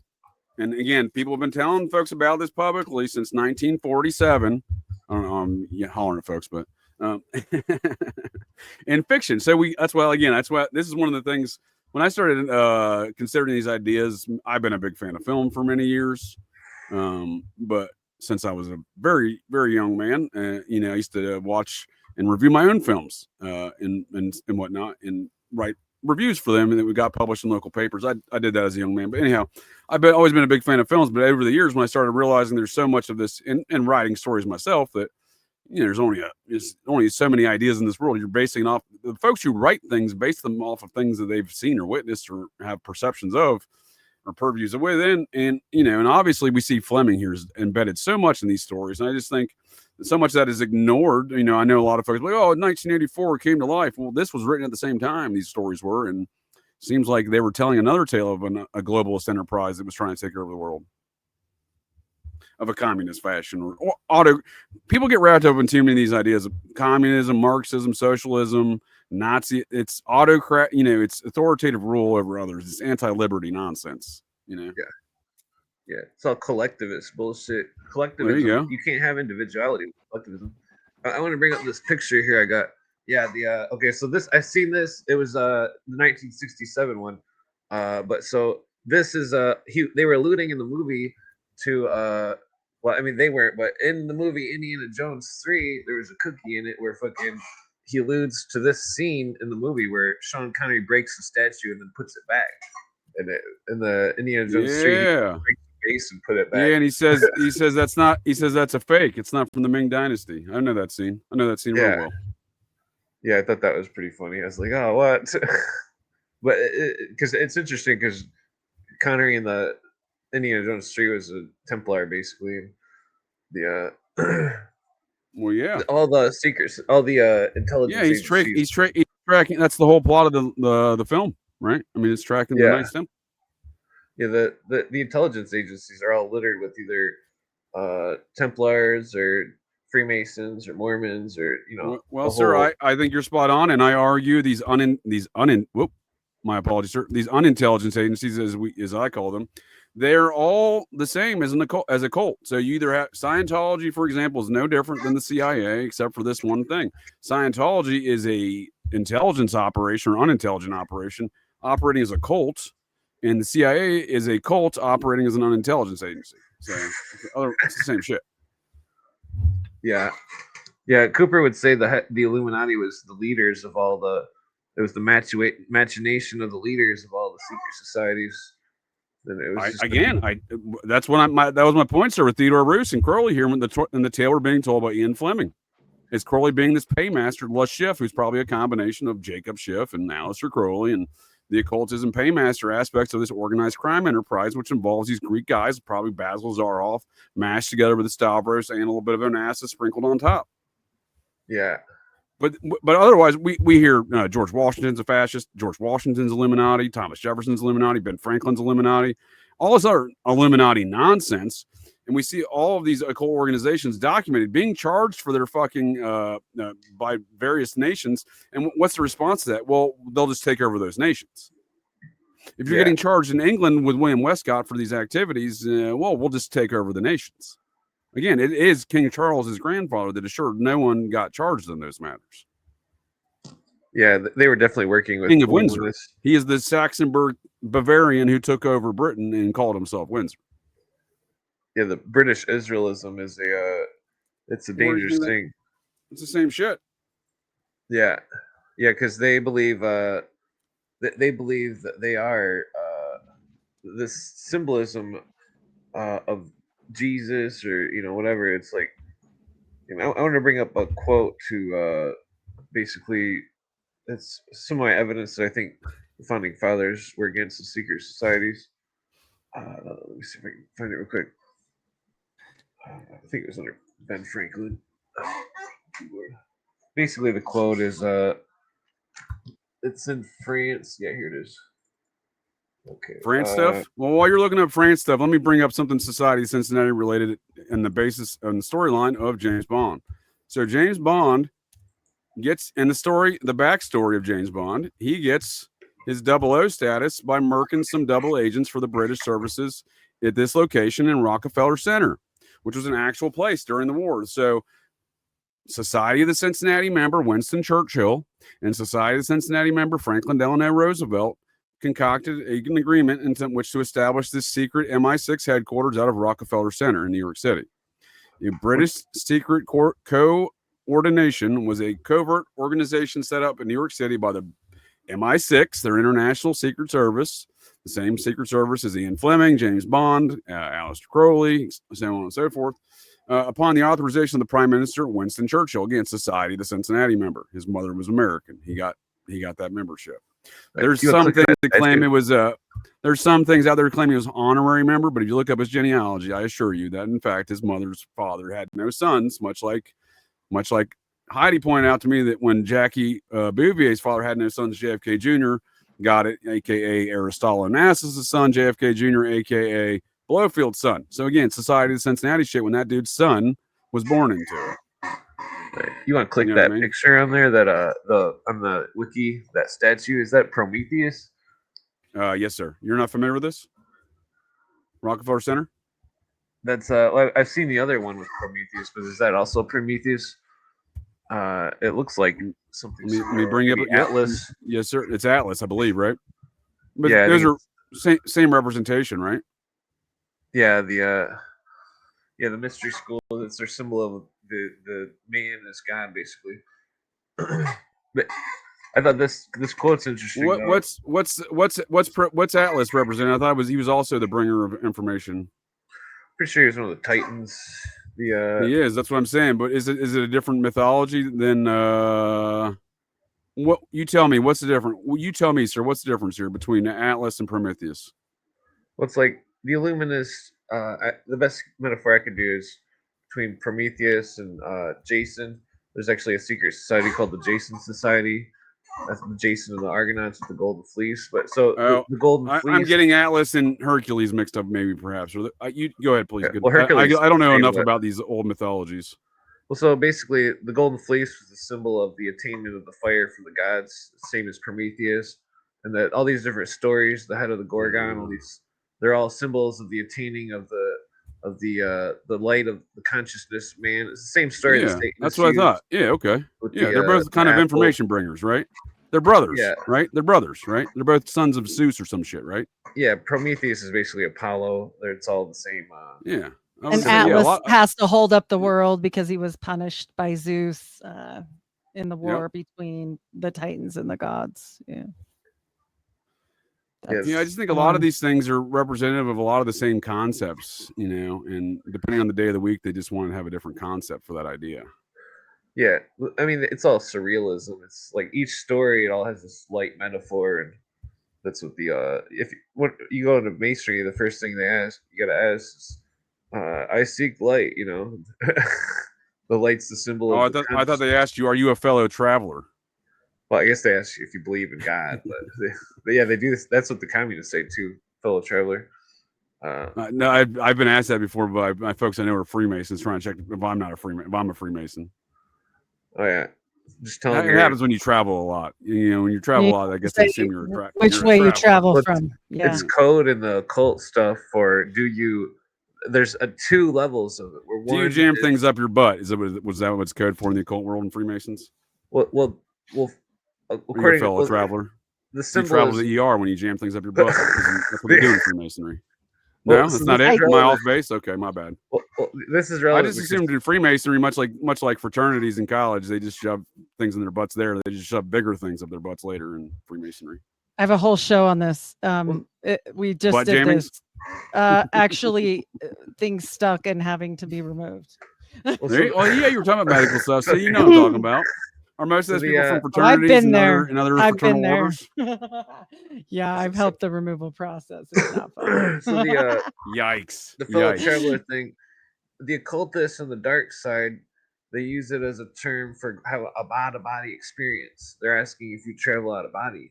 But then in the old sense, it was talking about the sun or whatever, the initiate seeking the light from the sun, traveling east to west to east.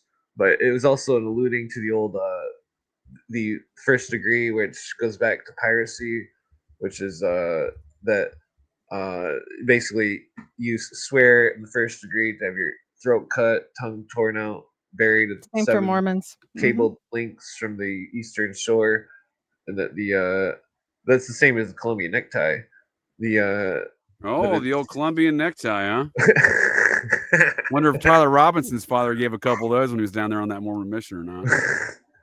Yeah, there's some dark stuff going on with that stuff. It's hardcore mafia type secret societies, Satanists. There's a lot of stuff going on with these matters of occultism and international organized crime and drug trafficking. They're all the same conversation. There's a lot of things going on right now that no one's talking about. For example, all of the current Mexican drug cartels are all derivative of one man, and that man was busted and arrested, I think, 35 years ago. He's been fighting extradition. Quintero. Quintero's been fighting they just extradited him. I don't know which. Did he freeze? I think you matters might. of Up there my you back. go. You're back. Yep. In all of these matters of international drug trafficking, international organized crime are all involved in occultism, not just Le Chiffre and gang there. For example, I recently discovered the DEA reports in the invasion of Panama, and Manuel Noriega, he was, aside from them Colombians, he was the other guy helping the Iran-Contra cocaine trafficking here in America and was held accountable for it later, even though he worked for him. And same with Quintero here. That's why I'm waiting to see what transpires, because this dude has been fighting shit for 30 some years. I can't imagine it's going to start folding now. Because again, he worked for him. He was caught. People think that, oh, Mexican drug traffic. He was dealing, this is in the 70s. He's dealing marijuana in fucking upper state New York, in the Burn Over District regions in New York. Speaking of that area, that's a pretty large scale trafficking network you have from a dude in Mexico. And the only reason you can do that is if the government lets you do it. So that's what I'm saying. There's a lot that could be transpiring here with this Quintero matters, and they're not that far off from these matters of, Le Chiffre and Blowfield here, because this is the organized international criminal enterprises we're talking about and the drug trafficking around it. But when the DEA invaded Panama and Manuel Noriega's palace, they in their report, it cites a Matamoros style occult ritual thing in his bedroom or whatever. So he's doing occultism shit. The Matamoros cult down there in Texas, Brownsville. The one that, again, all of these matters, I think when you look at the victims, they tell a different story of what's going on there. One of those guys was this son or nephew of a customs agent. And then that Quintero dude got busted for murdering a DEA guy around the same time. And both of those situations are connected to that occultist dude, Costanzo, there in the Matamoros situation. Costanzo was being shipped to these Mexican drug cartels at that time as a wizard, the satanic wizard. Again, each one of these cults have their own little fucking satanic wizard guy. Well, I mean, Yeah, we know this. The KKK cult. Sorry. You're good. We have a slight delay. So. Oh yeah, they call their leader of the cult or whatever the Grand Dragon, and that these dragon references are also prevalent. Are you telling me he's not part dragon? Is that what you're trying to tell me? Well, that actually goes to a whole bigger thing, and this goes to the dragon cults that go back to the Merovingians, that go back to Melusine, that go back to this whole thing that I was telling you guys about at the first.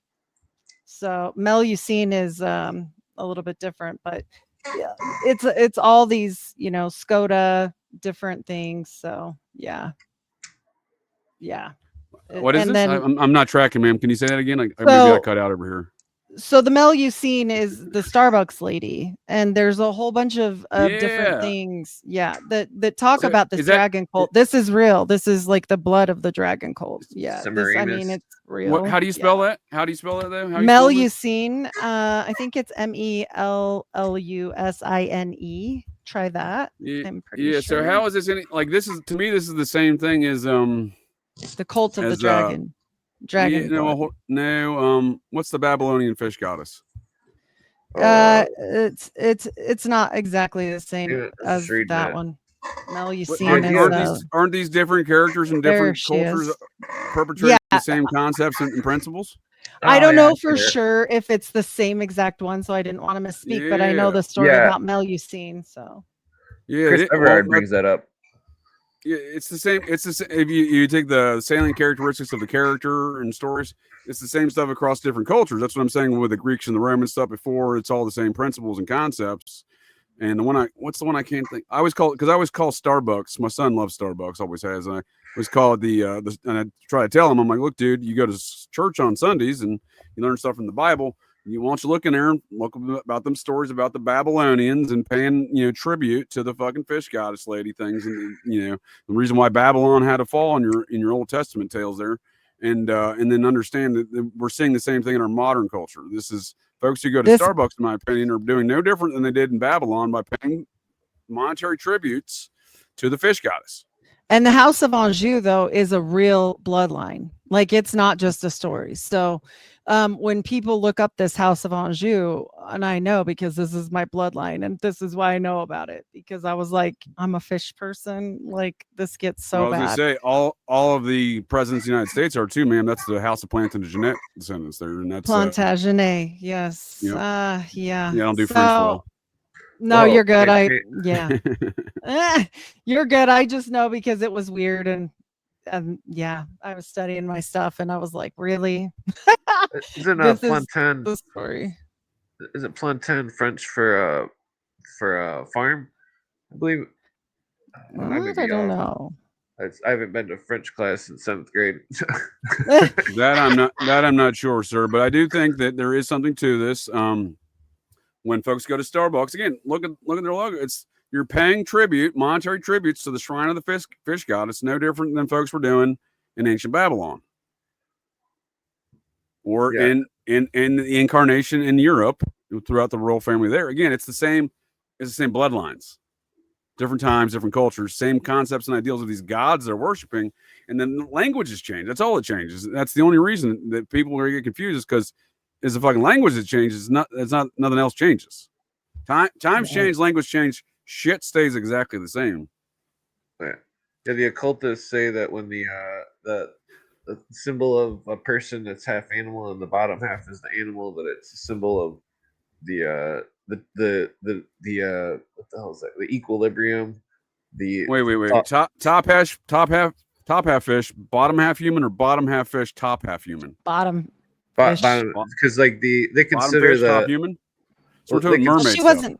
she wasn't always a mermaid. So she had this whole thing, and it was like he wasn't supposed to come and see her on Saturdays, and if she did, then it would like mess everything up, and he promised, and he broke his promise, and then she took her daughters and went away, which they kind of allude to the daughters being the muses, and then she had a daughter named I think she's Eleusine and the daughter's Melusine, and so the same thing happens to the daughter, and then in the middle of church, because she never went to church with them because of this whole situation. This is like a very quick and dirty rendition of this weird story. And they were like, you have to go, you can't just stay. And then she freaks out supposedly when they're trying to give her communion and goes away and never to be seen again, and took her son. So yeah, it's a whole thing. It's I don't know, but I will say this: the bloodline is real. You can trace it, and it gets weird.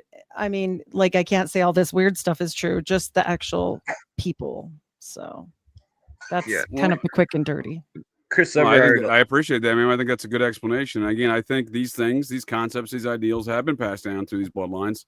They continue to be passed on, and they're the same shit.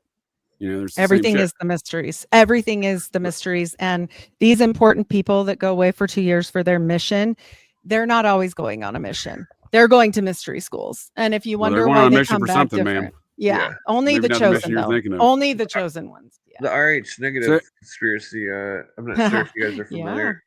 Oh, well, yeah. But hold on, sir. Let me just point this out real quick. We see that before we move past these things. We see this represented, what I'm saying, through time. And these, I saw someone mention the daggone stuff in the chat, and so we see the modern incarnation of these ideas in the symbolisms of the Baphomet, which has nothing to do with the Knights Templar, despite people again, I'm not trying to denigrate the deceased or allegedly deceased Tracy Twyman, spewing the Vatican nonsense around these matters. But again, the speaking of the Illuminati and these matters of international and organized criminal enterprises as depicted in James Bond through folks like Le Chiffre and Blofeld, there we see the same shit, because we see that Baphomet being used by the modern day Satanists, the folks who descend from Crowley and Basil Zarhoff there, and their occult principles. They use the Baphomet and they explain what it means, and it means exactly what they fucking say it means in regards to this genderless ideas of, but it's all nihilism. It's get rid of any kind of definition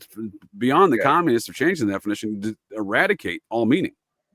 And again, that is essentially what the purpose of the Illuminati is. And again, we see these things being perpetrated by the people who claim to be the fucking Illuminati. Like, I don't know. And then people are like, I don't know. Are there's a fucking Illuminati? It might be the Templar. Maybe they're the Illuminati, It's just fucking ridiculous. But also the occultists, they want to bring mankind back to the Garden of Eden.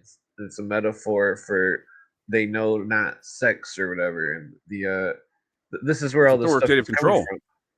Well, then notice they can call it to bring it back to the Garden of Eden. That's just a reset for authoritative control under their order.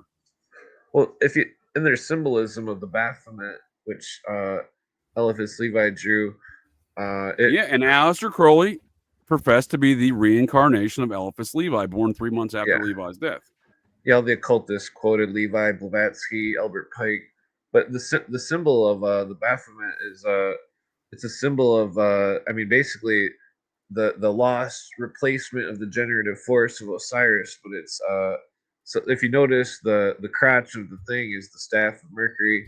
The staff of Mercury is a symbol of the tree with the serpents and the fruit of the Garden of Eden, and the occultists always go back to this Genesis stuff. It's very bizarre. It's Blavatsky professed that the serpent was God, and that the other occultists do as well. But they always call the serpent the brother of Pan, and that Pan is in Aramaic is Fallen all is angels. one. Yeah, these are this is fallen angel stuff, and Well, this is why the real society gets into not spilling the cup of Hermes, and it gets Well, into some crazy practices. it's symbolism So for their this is belief. this of, is them implementing these beliefs across America. What you're describing, Clint. So this is the Satanic Well- Temple, the owner of which the founder of which, Lucian Greaves, run process.org. The Process Church declares himself to be neo-process and whatnot. Again, all followers of Crowley, and I would say is continuation of those OTO Theodore Russ Crowley principles of the Bavarian Illuminati. Again, the Bavarian Illuminati, they espouse Marxist beliefs.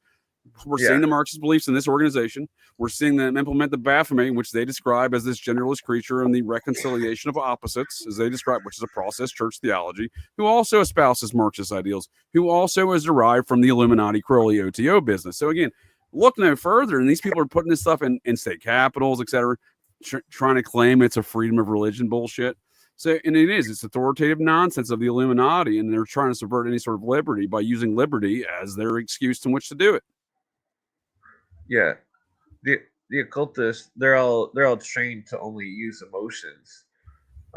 They're it's like they're indoctrinated to it, and that they think that they're attaining a higher self, but they're really just being used as a tool, and that that they Alice Bailey said that she would initiate the masses into the third degree, meaning that she would convince them through some sort of surrealist metaphor that they were God, and then through that's how they attain the nihilism. Because if we're all God, then if somebody hurts somebody else, it's part And of what do the God's Mormons? plan. What do the Mormons say, JJ? Will they be God?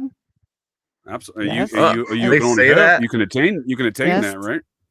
Well, That they say will that. be You gods. cross your T's, you dot your lowercase J's, you pay your tithe, then you can become God in the Mormon Church. Yep. After you Yeah, become an initiate in the mysteries and the Adam and Eve ceremony in the temple, you better believe it. Yeah. So think of that as like the first step of the brainwashing, where they get them in this group mind. Alice Bailey and Foster Bailey talk about this. Would you call that a hive mind, sir?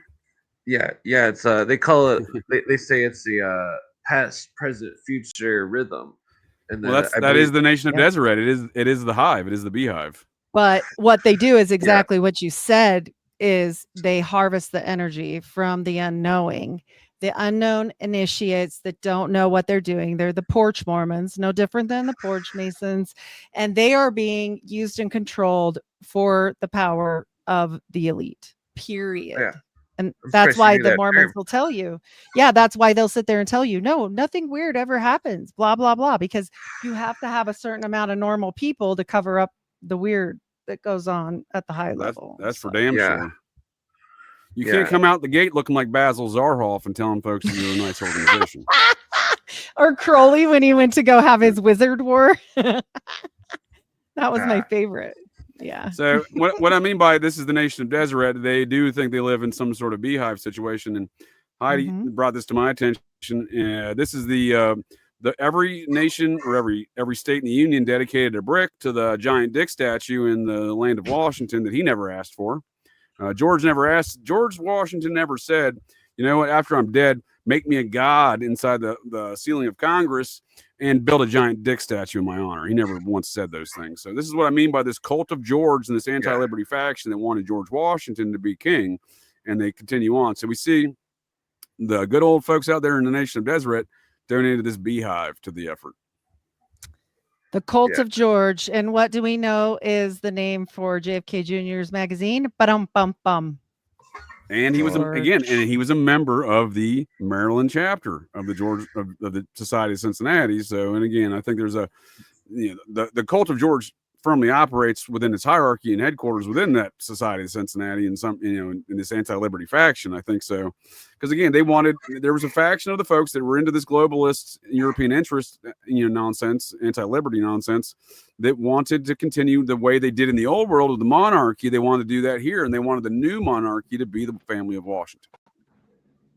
Yeah, because that obelisk line. And there's an element of that almost succeeded last summer. On July 14th of last year, J.D. Vance was already named. Not me. I'm J.J. Vance. I'm not the vice president. But he was already. Most folks don't know this, but he was already named vice president before the Butler incident. So had Trump been shot, I think there was another incident like we're seeing with Kirk. There was an assassination attempt and a counter psyop run against it by a different faction.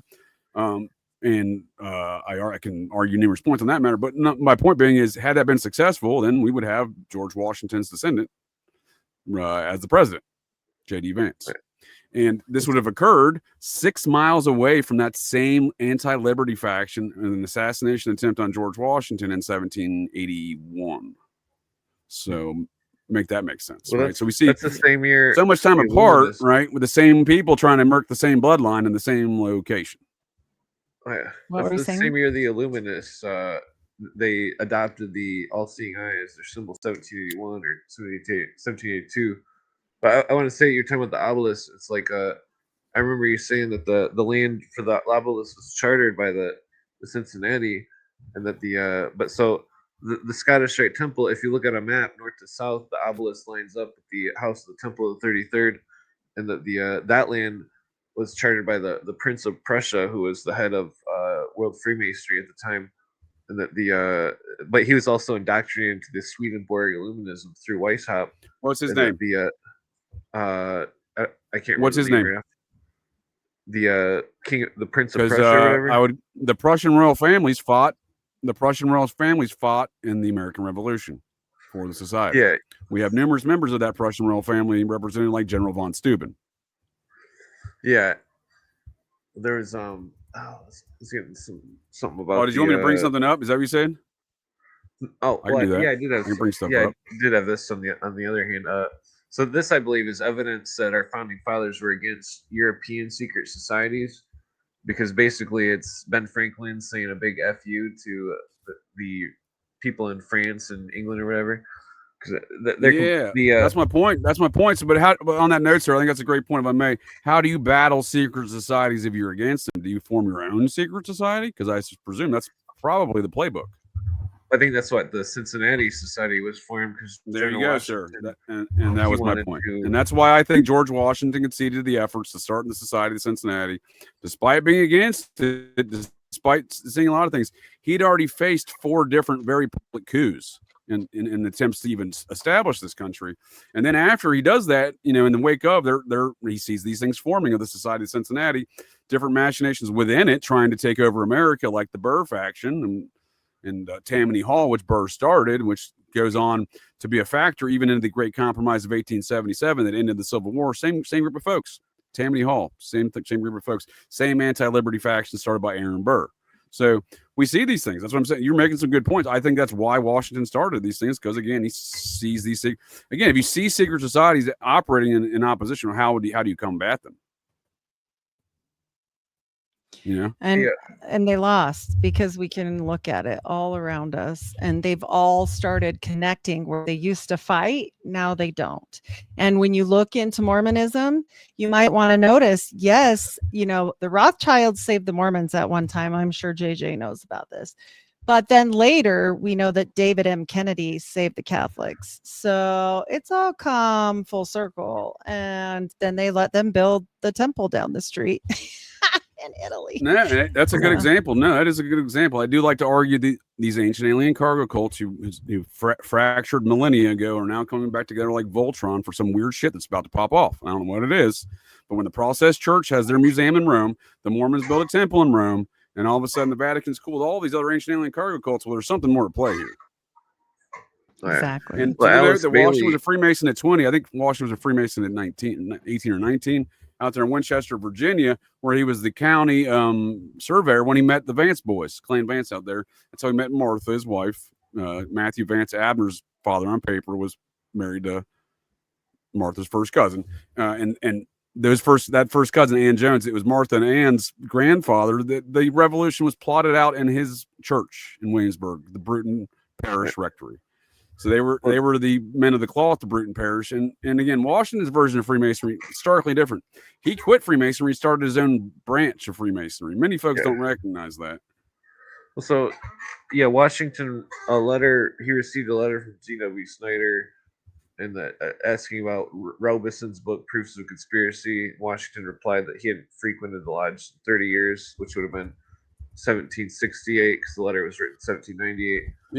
Yeah, and it was the lodge he went to was there, sir. It was in Winchester. I believe it's the longest operating Freemason lodge in America. Oh yeah, but he said it was he said that the lodge Freemasonry had been corrupted by the Jacobins, the House of Stuart, and the Illuminati. That those three groups were working together. The House of Stuart was running the Masons. The Illuminati was running the Masons and the Rosicrucians, and the Jacobins were running, basically like certain branches of knighthoods, which are not part of the original Templars or anything, but I think what you're saying is emphasizing this faction I'm describing. So, they're okay to a certain point to work together, then they want to fight against each other. So Washington comes from the Jacobites. My family that ended up here, Henry Stuart Talbot, the alleged son of the king, comes to Utah for no freaking reason. Like, what? And then they're like, no, he just wanted to be a poor farmer and never go home to be in line for the king. What? No, they spread this all over. And that is my direct family, not like 10 times removed, none of that crap. That is straight up. I've sent it to JJ. It is like direct. So they hid and again, we see everywhere. a lot of these things popping off with those sending over secret bloodline, right? Yep. And then there's a quote, and I can't remember who said it, but I'm going to find it. But there was a quote when they were starting Skull and Bones at the U of U, and they were talking about a conspiracy there. And, this comes from Justin Riggs. And Justin said, and I've looked this quote up and verified it, that they said, and then we just have to train them to be away from Mormonism. And then what were they doing? They were changing it every step of the way. And then as they do that, then we'll take over everything. And I think they did. Yeah. So the Mormons had an oath that 3 generations that stopped in the 90s. The oath was to take over America. Oh, no, it didn't stop. But I mean, yes, they had to stop saying it. You're talking about the cult of the Black Sticks. And they just put that underneath the rug. Like, this stuff goes so deep, they'll never give it up. They will never give it up. They'll hide it. But yes, they were going to go back after those who martyred Joseph Smith. And that was including America, period. And they made, and JJ can attest to this, a whole presidential area inside the Washington D.C. temple, and it is there to this day. So it gets weird. Oh, yeah. I've been to that temple numerous times. I performed necromancy at that temple, ma'am. Right. Me too. Not there. Yeah, their veneration.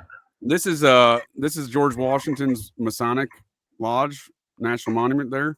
So, and they didn't build this till I think the 1920s, I believe it was 1930s there. In Alexandria, but this was the system that he started. So this was his lodge was in Old Town next to his bar that he owned down there, just down the street from this Old Town Alexandria. But he started his own. I won't begin to try to understand the difference. Obviously, it's chartered underneath the Scottish Rite, but it's its own lodge system. There's 13 lodges. That's the headquarters of it, and one of the lodges is in Salt Lake City. Yeah, that's interesting. It's called the George Washington Lodge System of Freemasonry or some nonsense like that. Yeah, they use the Mormons. Sorry. Go ahead. This China Uncensored brought this thing up because there was the Chinese Masons, and I've noticed this pattern of secret societies where they adopt old secret societies and claim ancient heritage and all this stuff, but then they just lure. You talking about the triads? Well, no, it was a literal. They were literally using.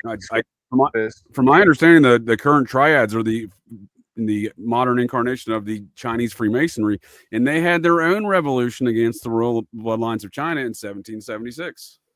But the Asians are included in the higher ups. What he's talking about is they include the Eskimos and the Asians, and certain bloodlines are as high as the whites in the Great White Brotherhood stuff.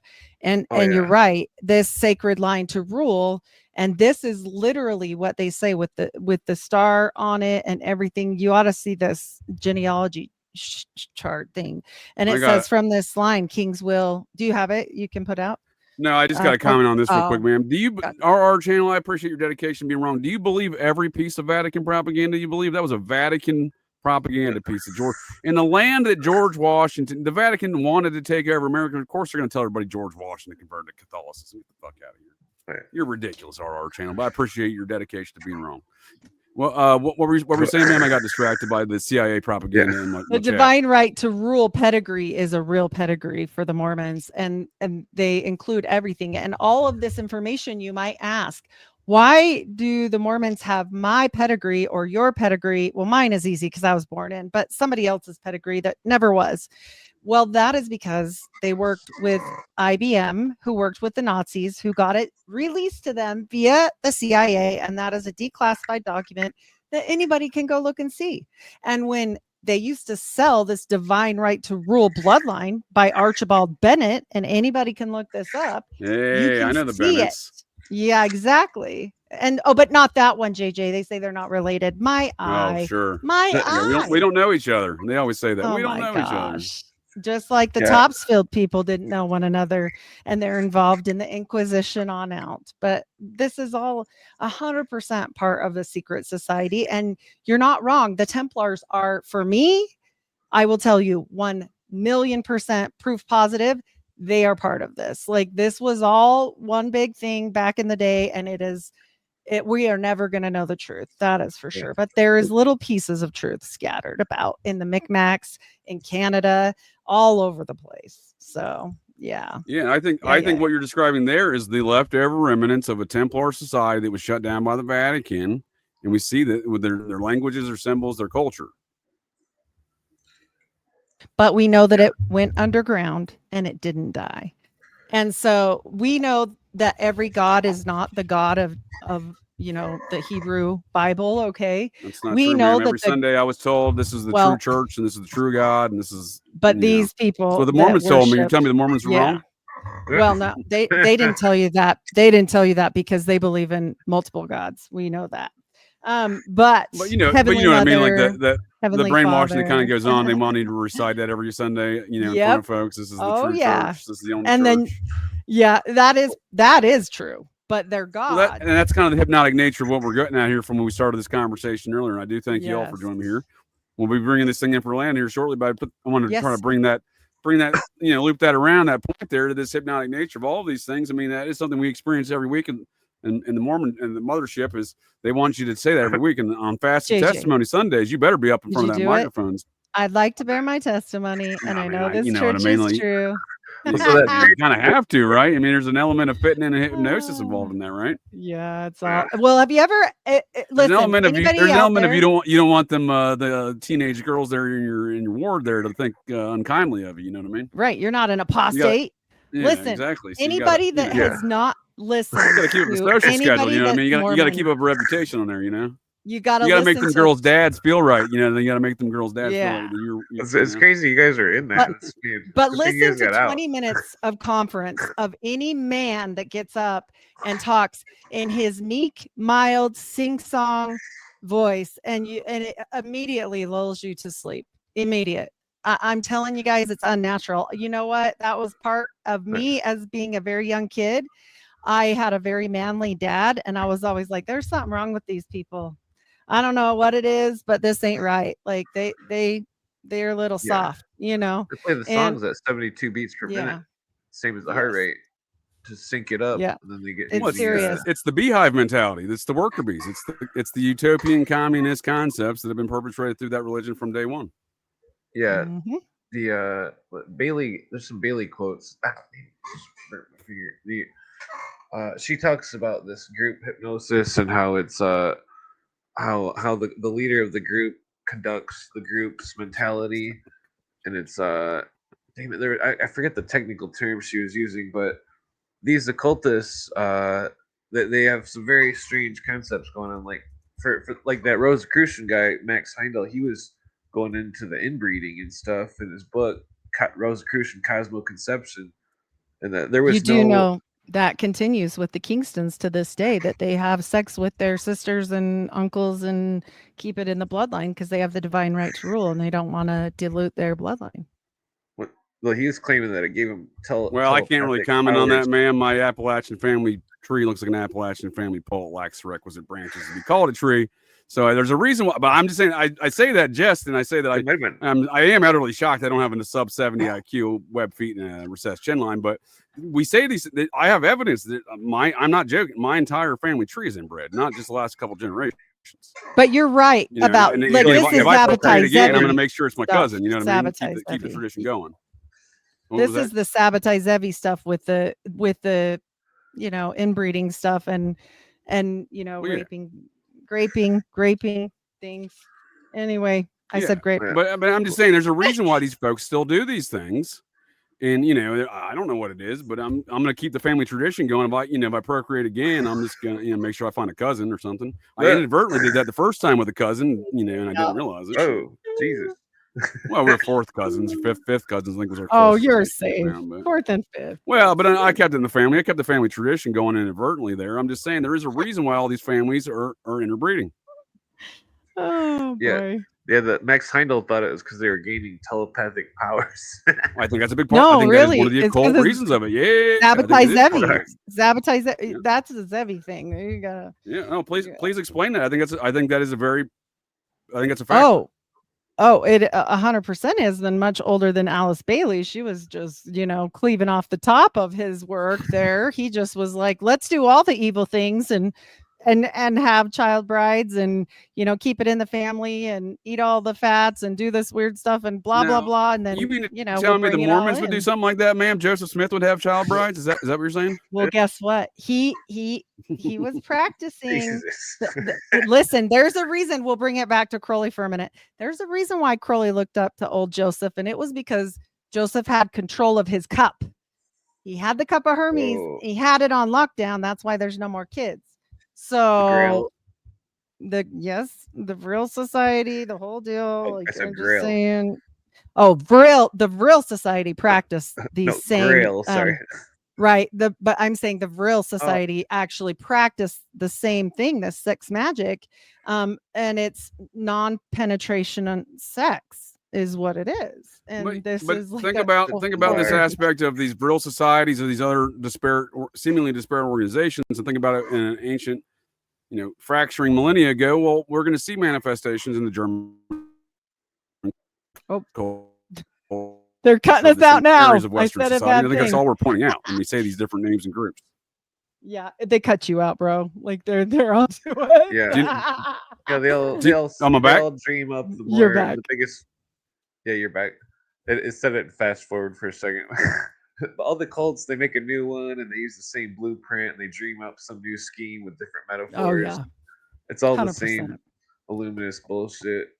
And then they get they do one up, like they're one uppers. They're like, I gotta one up you, Python and the Holy Grail. Monty Python and the Holy Grail. That is a documentary, I think, of sorts. Go ahead, ma'am. I could go ahead. I said bring the coconuts. Well, this just seems to Monty Python. This was exactly what I'm talking about here with the esoteric nature. We can hear you. Can y'all hear me? Yes. Yeah. My back. Yeah.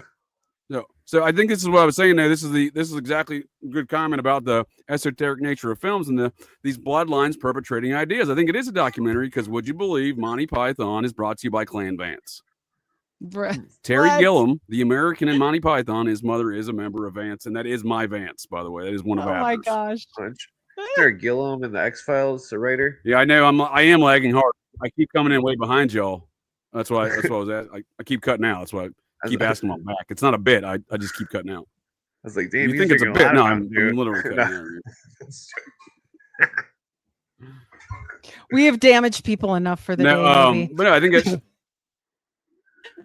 I think these ideas again. I mean, there's only so many places that anyone's writing any film or story can get an idea from. It's stuff they've experienced, stuff they've perceived, and when we're looking at things like these more ancient ideas, like the ideas of the Holy Grail, it's interesting that we see those ideas are being perpetrated by somebody like a member of Clan Vance, who is of Knights Templar lineage. Yeah. Yeah. We see nothing These different here with Ian societies Fleming, are- right? Ian Fleming, not only is he's writing about stuff he experienced. You're Can you hear you're me? going. It's back. lagging. You're back. Wait, lagging. Yeah, his Fleming's coat of arms is definitely Templar. What's going on? There's no storm. They don't like what we're Storm's talking going, about. yeah, What we're saying Onassis, is right? it's a bag of Skittles and they change the flavor every time they create a new one. That's basically what they're doing. But ultimately the bag is all one. It's all one. Why am I? This is They're not letting you talk, bro. This is getting ridiculous here as far as cutting out, because I have no idea what's going on here, because my interweb speeds are running. My gremlins seem to be operating. You know fine, what's going on. It just keeps going black screen on me every few seconds. You know what's going on. So I've got a picture to share about. Yeah. Oh, sorry, put it up go there. on. Is it pornographic? If it's pornographic, Clint, I'm not sharing. Oh, don't do that. No, it pertains to the Templar Lily thing. So there we go. Cagliostro. Do you guys want to read it, or do you want me to read it? Yeah, Martinism. This is right up my alley. Read it out loud if you want. You want me to do it? Cagliostro was the agent of the Templars, therefore wrote to the Freemasons of London that the time had come to begin the work of rebuilding the Temple of the Eternal. He had introduced into Masonry a new bite called called the Egyptian, and endeavored, my computer's far away, and endeavored to resuscitate the mysterious worship of Isis. The three letters LPD on the sill were for him and the initials of the words Lilia. Oh man. I can say this part if you want. Lilia Pedibus Destru. Tread Thank you for that. The lilies. Yeah, I was saying good one on that one. I couldn't tell you. So they were trying to destroy France because the Templars were in France. The king was protecting them.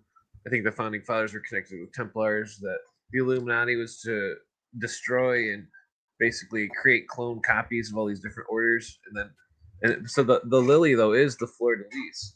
And then the three and for lilies people that Egypt don't know, Cagliostro is one of the people that formed the Martinists. So just so we're gonna have to do a show on these Martinism stuff, because I've been, like I said, I've been tracking the French Freemasonry.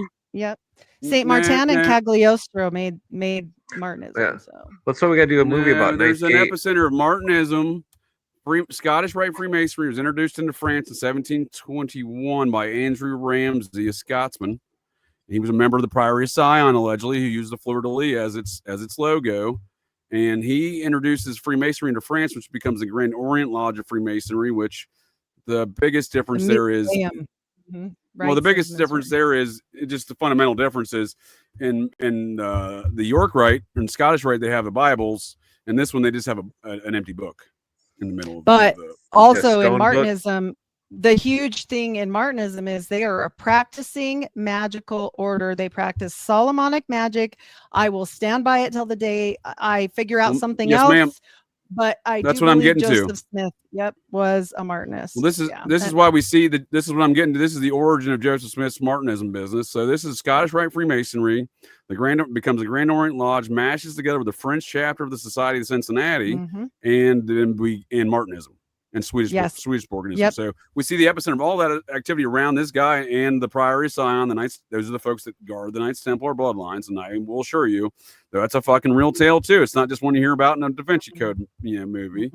In fact, this fella's direct descendant, Andrew Ramsay, also named Andrew Ramsay, who inserted himself into my life years ago, and now we're no longer friends, but at some point in time did, and he's got a giant fleur de lis across his entire chest. There is an order of the fleur de lis. I saw for the first time when I was at spring break with me and my garbage can dudes. He's one of my garbage can dudes. We were Lake Havasu for spring break. I just met this dude was one of my other dudes. So I was introducing him to other ladies. I was helping him try. He's a number of years younger than me, 5 or 6. So I was being a wingman for him and introduced him to ladies on Lake Havasu Beach. And I was telling everybody he was the #1 New Orleans Saints fan because that was the most reasonable way to explain these giant literally giant not fleur-de-lis across an his entire order, chest. not a member of the Order of the Fleur-de-Lis. Yeah, not a secret society that's been guarding the Templar bloodlines and had inserted himself into my life, presumably for that same purpose. They know where we should all do are. a movie review on the Ninth Gate because the Martinists are in Yes. that movie. If they'll allow us to. I heard every Oh. time somebody does a review on that one, they shut it down, but I would love to. Was that what We can try. Please, please. I don't know that. Please explain it. What's in the ninth? I've seen that film. It's been a while. So basically, yeah. it's the guy with the expensive book. He represents the Luciferian side. Well, that's the Roman woman, Polanski and Johnny Depp, right? This is the process. Yeah. Mhm. So then the woman represents the pan worshipping side of the Satanist, and that the Johnny Depp worships or is the symbol of the initiate. Keep in mind the Ninth Gate, that Baha'ism has a temple with 9 doors, and that the symbolism, the 9 arches of Enoch, etc. And then that at the end he ascends to the star, into the light, and all this stuff. He goes to Kolob. Yeah, he Well, shows sir- the entire gnosis of the system, being becoming God. You know, I'm I not would kidding, certainly right? enjoy having I both don't of know y'all if he back to knows discuss that yeah. film. Yeah. Do you know that the Mormons believe they'll become gods, and then that we come from the god Elohim that lives on Kolob in the stars? Oh yeah, that's good old serious Star worship, right, ma'am? Yes, sir. Yeah, And I'd again, love to. Yeah. Well, I'll definitely be scheduling that with you. I'd love to do that film. And for example, Johnny Depp is a wholly owned subsidiary of Bob Cocaine Evans, if you ask me, because the reason why he gets to start in even film and directing film is because Bob and his brother funded it. And Bob's nephew, Charles Evans Jr., was the one who was the executive producer and such. So we see that at the same time. And the next film he gets is that film with Ninth Gate with Polanski. So we see that process, Cocaine Bob, evolutions of activity right there.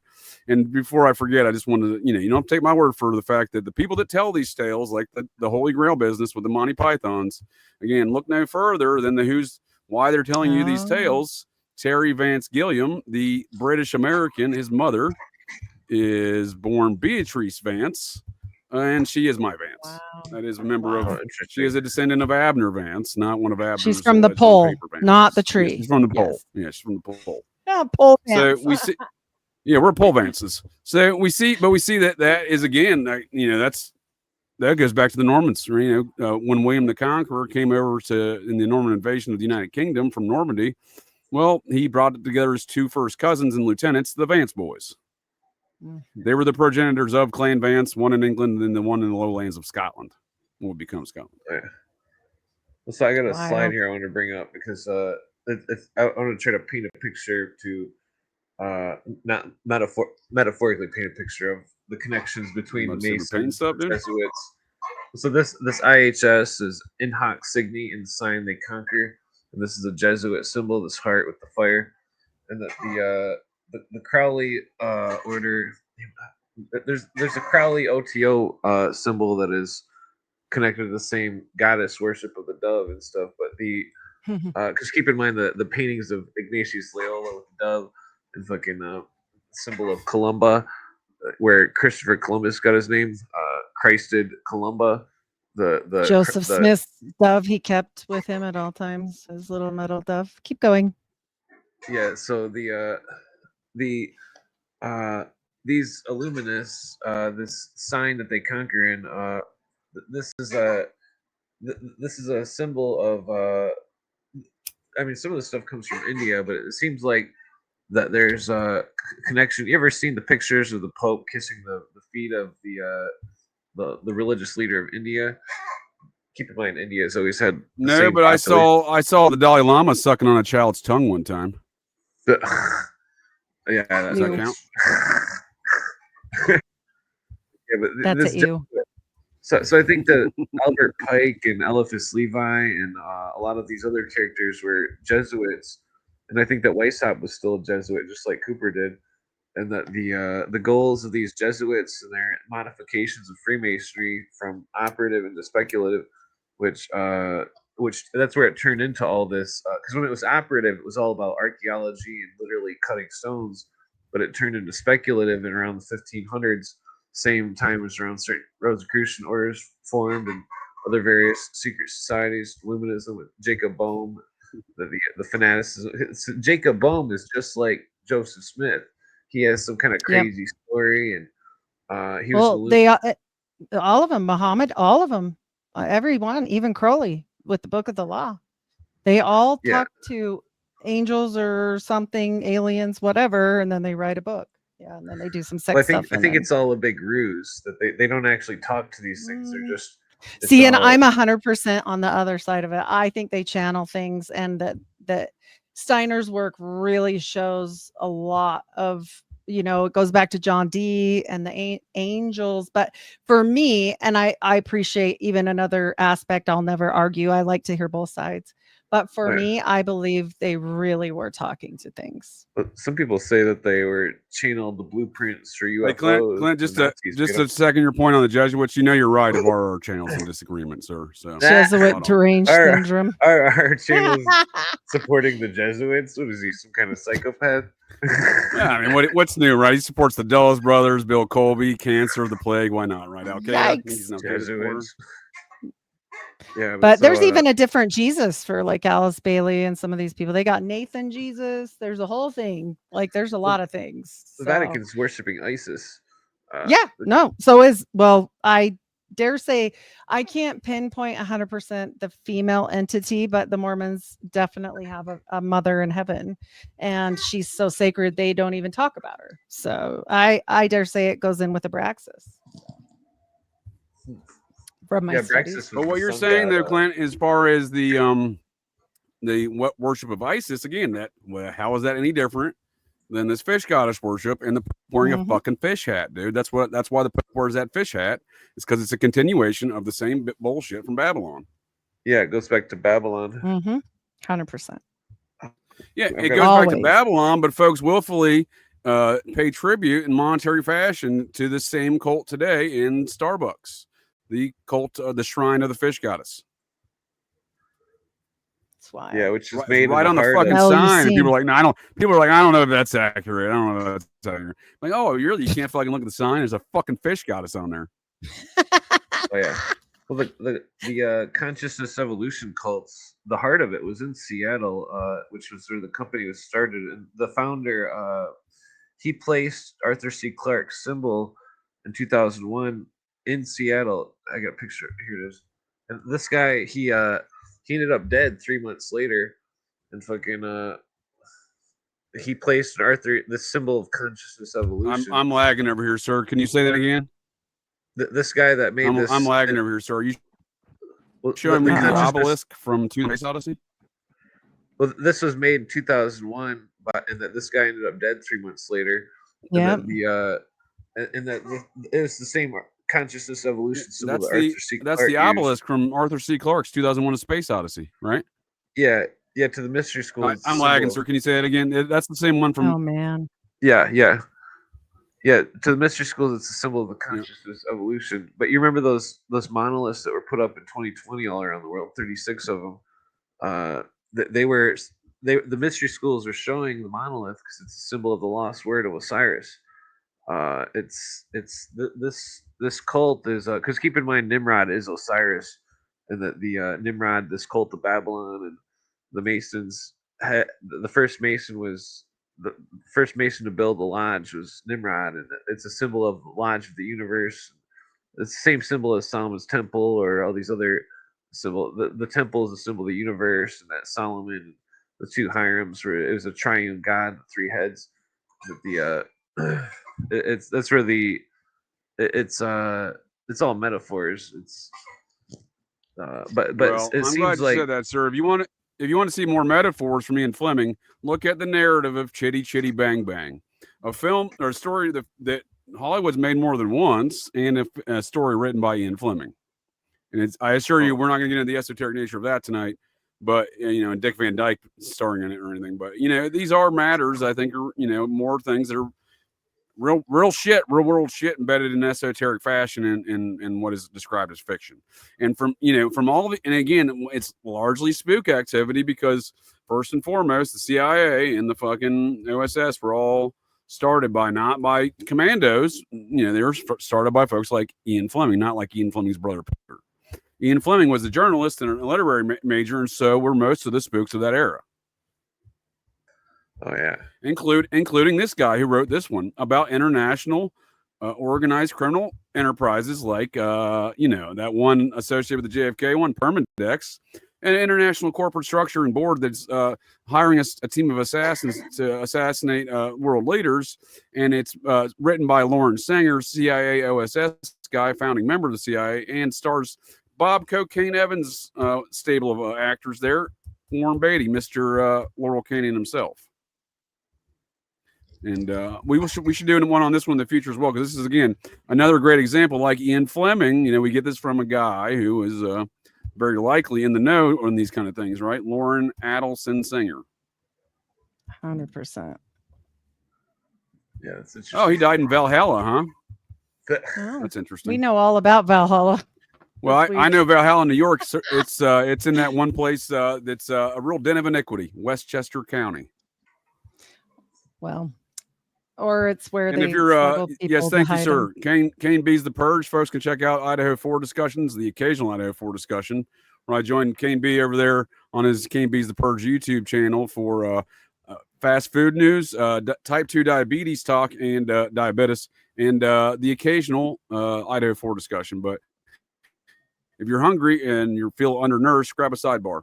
And speaking of matters such as that, the nature of tonight's discussion, that is, we'll bring this in for a close. I want to thank Heidi, ma'am. Thank you for joining me here tonight. A little GCD. Clint, appreciate your time as well, sir. Thank you for joining me a little GCD on these matters. I think it is very interesting what we've begun to unpack here around some of these things. I think the more I have these kind of discussions, the more I look at all works of fiction in a very different light.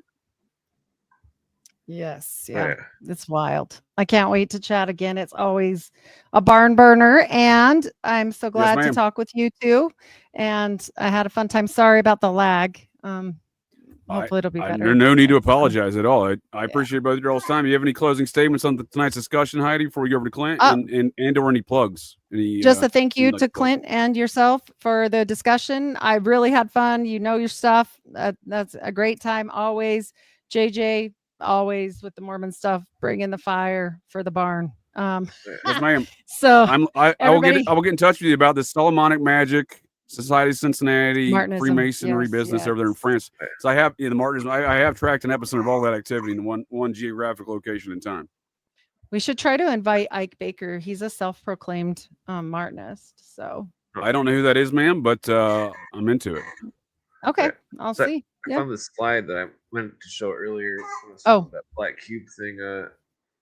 It's basically it pertains. Yes, sir. Is this your closing statements on tonight's discussion, or is this do you have additional closing statements? It kind of has to do with it. Because, I'm joking with you, Clint. Well, in the movie. Okay, so talking about Sybil, which is the other form, is the fish goddess form of Isis. Yeah, and that. Yeah, she's also represented as a fish goddess. Am I wrong? Yeah. So Sybil worshipped at Pessinonte in Phrygia in the form of a black stone, which was said to have fallen from heaven. And think about the thing that the Islams venerate, the cube, the black stone, and then think about the United Nations meditation room with the black iron ore. Which I do have one more slide for that too, real quick. Yeah, and think about where we get the figurine cap, which was the cap, the Liberty cap on top of Lady Liberty, and you can see it in the Smithsonian American History Museum, the Lady Liberty statue with the figurine cap on there. Yeah. Here's the other quote, real quick. Yeah, this movement is very ancient, that they took over all sorts of Europe, but well, I'm just saying that is the representation within the current incarnation of these ideas in the Society of Cincinnati in America. We see these things with the fish caps and the liberties and the fish goddess worship. Because again, the society worship, it is God at the root dispute. Because again, there's factional disputes underneath, but at the root dispute, I don't mean to make that rhyme, but with the Vatican and gang in those previous incarnations of that opposition is one, they don't like the goddess worship. So all these quote unquote Venus families over time and the royal bloodlines of various cultures over time have all congregated or coagulated, and that's what we see now represented with nice Templar families and etc. Cybele is associated with the mountains and lions. But they do go together, but she's not the fishy one. She's not the fishy one. No. I think that was her sister Nephthys or Net. I think so. Yeah, I think which so. basically those are two symbols in alchemy: matter and water. Yep. Yeah. But this is a goddess worship contemporary to Cincinnatus, is what I was getting at as well. Cincinnatus, who I think is part of that bloodline, according to the folks who, again, this is something that they got passed down their families. The Society of Cincinnati venerates these mounds that have the giants because those are their bloodlines, just like the Templars built on top of the mounds in the United Kingdom that had giants, and so on and so forth with the Vikings and their mound burials and giants, etc. Again, going back through time with the bloodlines, again, my DNA tests indicate that my paternal haplogroup goes back to the Beaker people, which were the mound building culture around Stonehenge. So even science has tracked down my bloodlines through the I've long before I was a Mormon, Heidi, I was a mound person, apparently. So I was born into being a mound person, let alone being a Mormon mound person. But nonetheless, what I'm saying here is that we see that over time that these people seem to stick around having the same kind of disputes, and it seems to be goddess worship is at the root of one of those beefs. Yeah. So this is Fulcanelli's book, Mysteries of the Cathedral, but it's talking about the Black Virgins of Europe and some of the oldest statues. But it's the same Isis symbolism as the Catholic Church and so on, all the mystery schools. So the Virgin Earth, and what he's talking about, notice he says the term, the subject of the great work, the alchemy luminous plan, but then it says the mineral state, the ore-bearing strata, deeply buried in the rocky mass, a black substance. So when the meditation room, the stone in there is black iron ore, and that the goddess worship is symbolized also by this black cube, the stone. It's very interesting. That is very interesting. And she's also a whore. She's a whore goddess. That's a similarity to the fish goddess. And she's a whore. That's why you see on the shrine of the fish goddess, you see her got her legs spread because it's a whore goddess, and that is the similarity I think that I'm thinking of with Sybil. Because I saw someone mention Chris Knowles does a lot of the goddess stuff. That's a great comment. I think that is where I learned about it. I did not know that Tracy Twyman talked about Sybil stuff, but that makes sense. Now that I think about it, no, I guess I didn't know that because Chris Knowles and I have discussed that as well. I think in the past, or I've seen them discuss that. I apologize. Do the kind of rocking at the temple with the Saturn cube hats on? It's they're doing some things there. In Babylon, and what y'all are pointing out is why I call all of these groups ancient alien cargo cults. They're taking principles and ideas of some sort of seeding concepts of a group. There was one group a millennia ago, and they fractured, and this is the fracturings we see. Yes. Yeah. They all think they came from God. They all created a mythology around as such, and they all do practices and activities, and really their actions in life are dictated by this, like the mothership in Salt Lake City. They're trying to achieve principles and goals that are unachievable because they're a fucking ancient alien cargo cult. They're no different than the folks in the South Pacific running around an island building wooden aircraft, doing dances, thinking G.I. Joe is going to drop them more supplies in the future. It's never going to happen. No matter how many dances, no matter how many wooden aircraft. Yeah, it's all just Western society and our governments in the Vatican make decisions based upon these same principles. The concepts and principles they're seeking to achieve are unachievable. They're building wooden aircraft and subjecting all of us to it. This is what I mean by we all live in an ancient alien cargo cult system. And Heidi, you mentioned earlier, again, the Mormons, the process, that is Scientology, and the Vatican are all coalescing in Rome right now.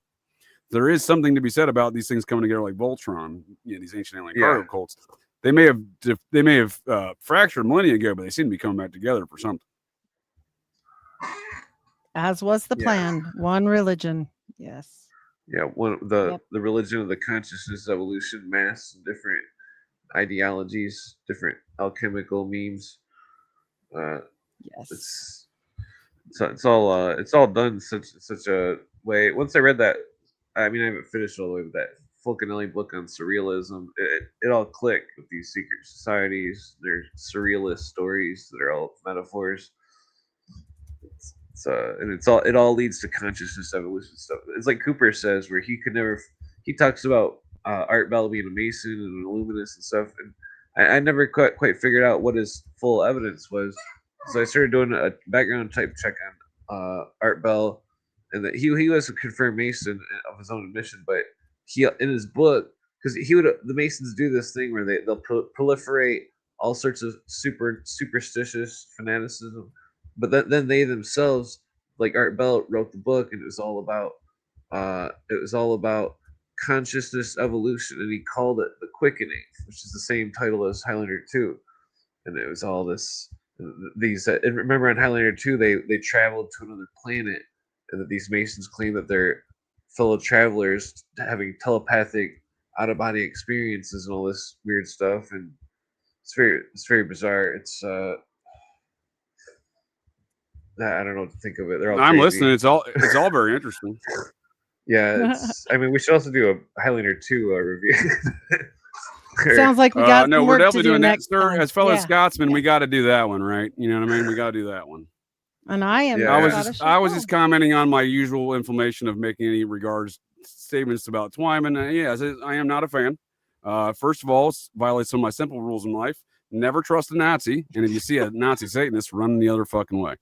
And secondly, I am a fan, and I'm not offended, or I'm not trying to be a dick to anybody here. I hope everyone has their own opinion. I hope people discern facts and things through their own means and measures. However, I am a fan of objective facts, and folks, in my communications with her, I'm only referring to my direct communications with the woman. I'm not, and her work and what she published. She was not a fan of objective facts. Not a fan of objective facts, and that probably goes back to that whole Nazi Satanist thing. If you ask me, the two go hand in hand. They work together. Yeah, that's why I got kicked off of a podcast for simply asking a lady a question. She was talking about Christ consciousness crap. Oh, I know. I just asked her where she heard it. No, I'm happy to have discourse on the topic. No, I'm more, and in fact, I'm not offended by Mindhack. I'm just they were the one who brought it up. I'm just saying I've even invited Mindhack to have discussions on it, and I'm happy to have a discussion with anybody who's pro any subject that seems to not have any valid nature to it, right? And seems to have a subjective propaganda cause, if you will, behind it. Oh, yeah. For example, and if I could just make my point about Tracy Twyman, the Baphomet stuff, the Illuminati, the international organized crime stuff we've been talking about.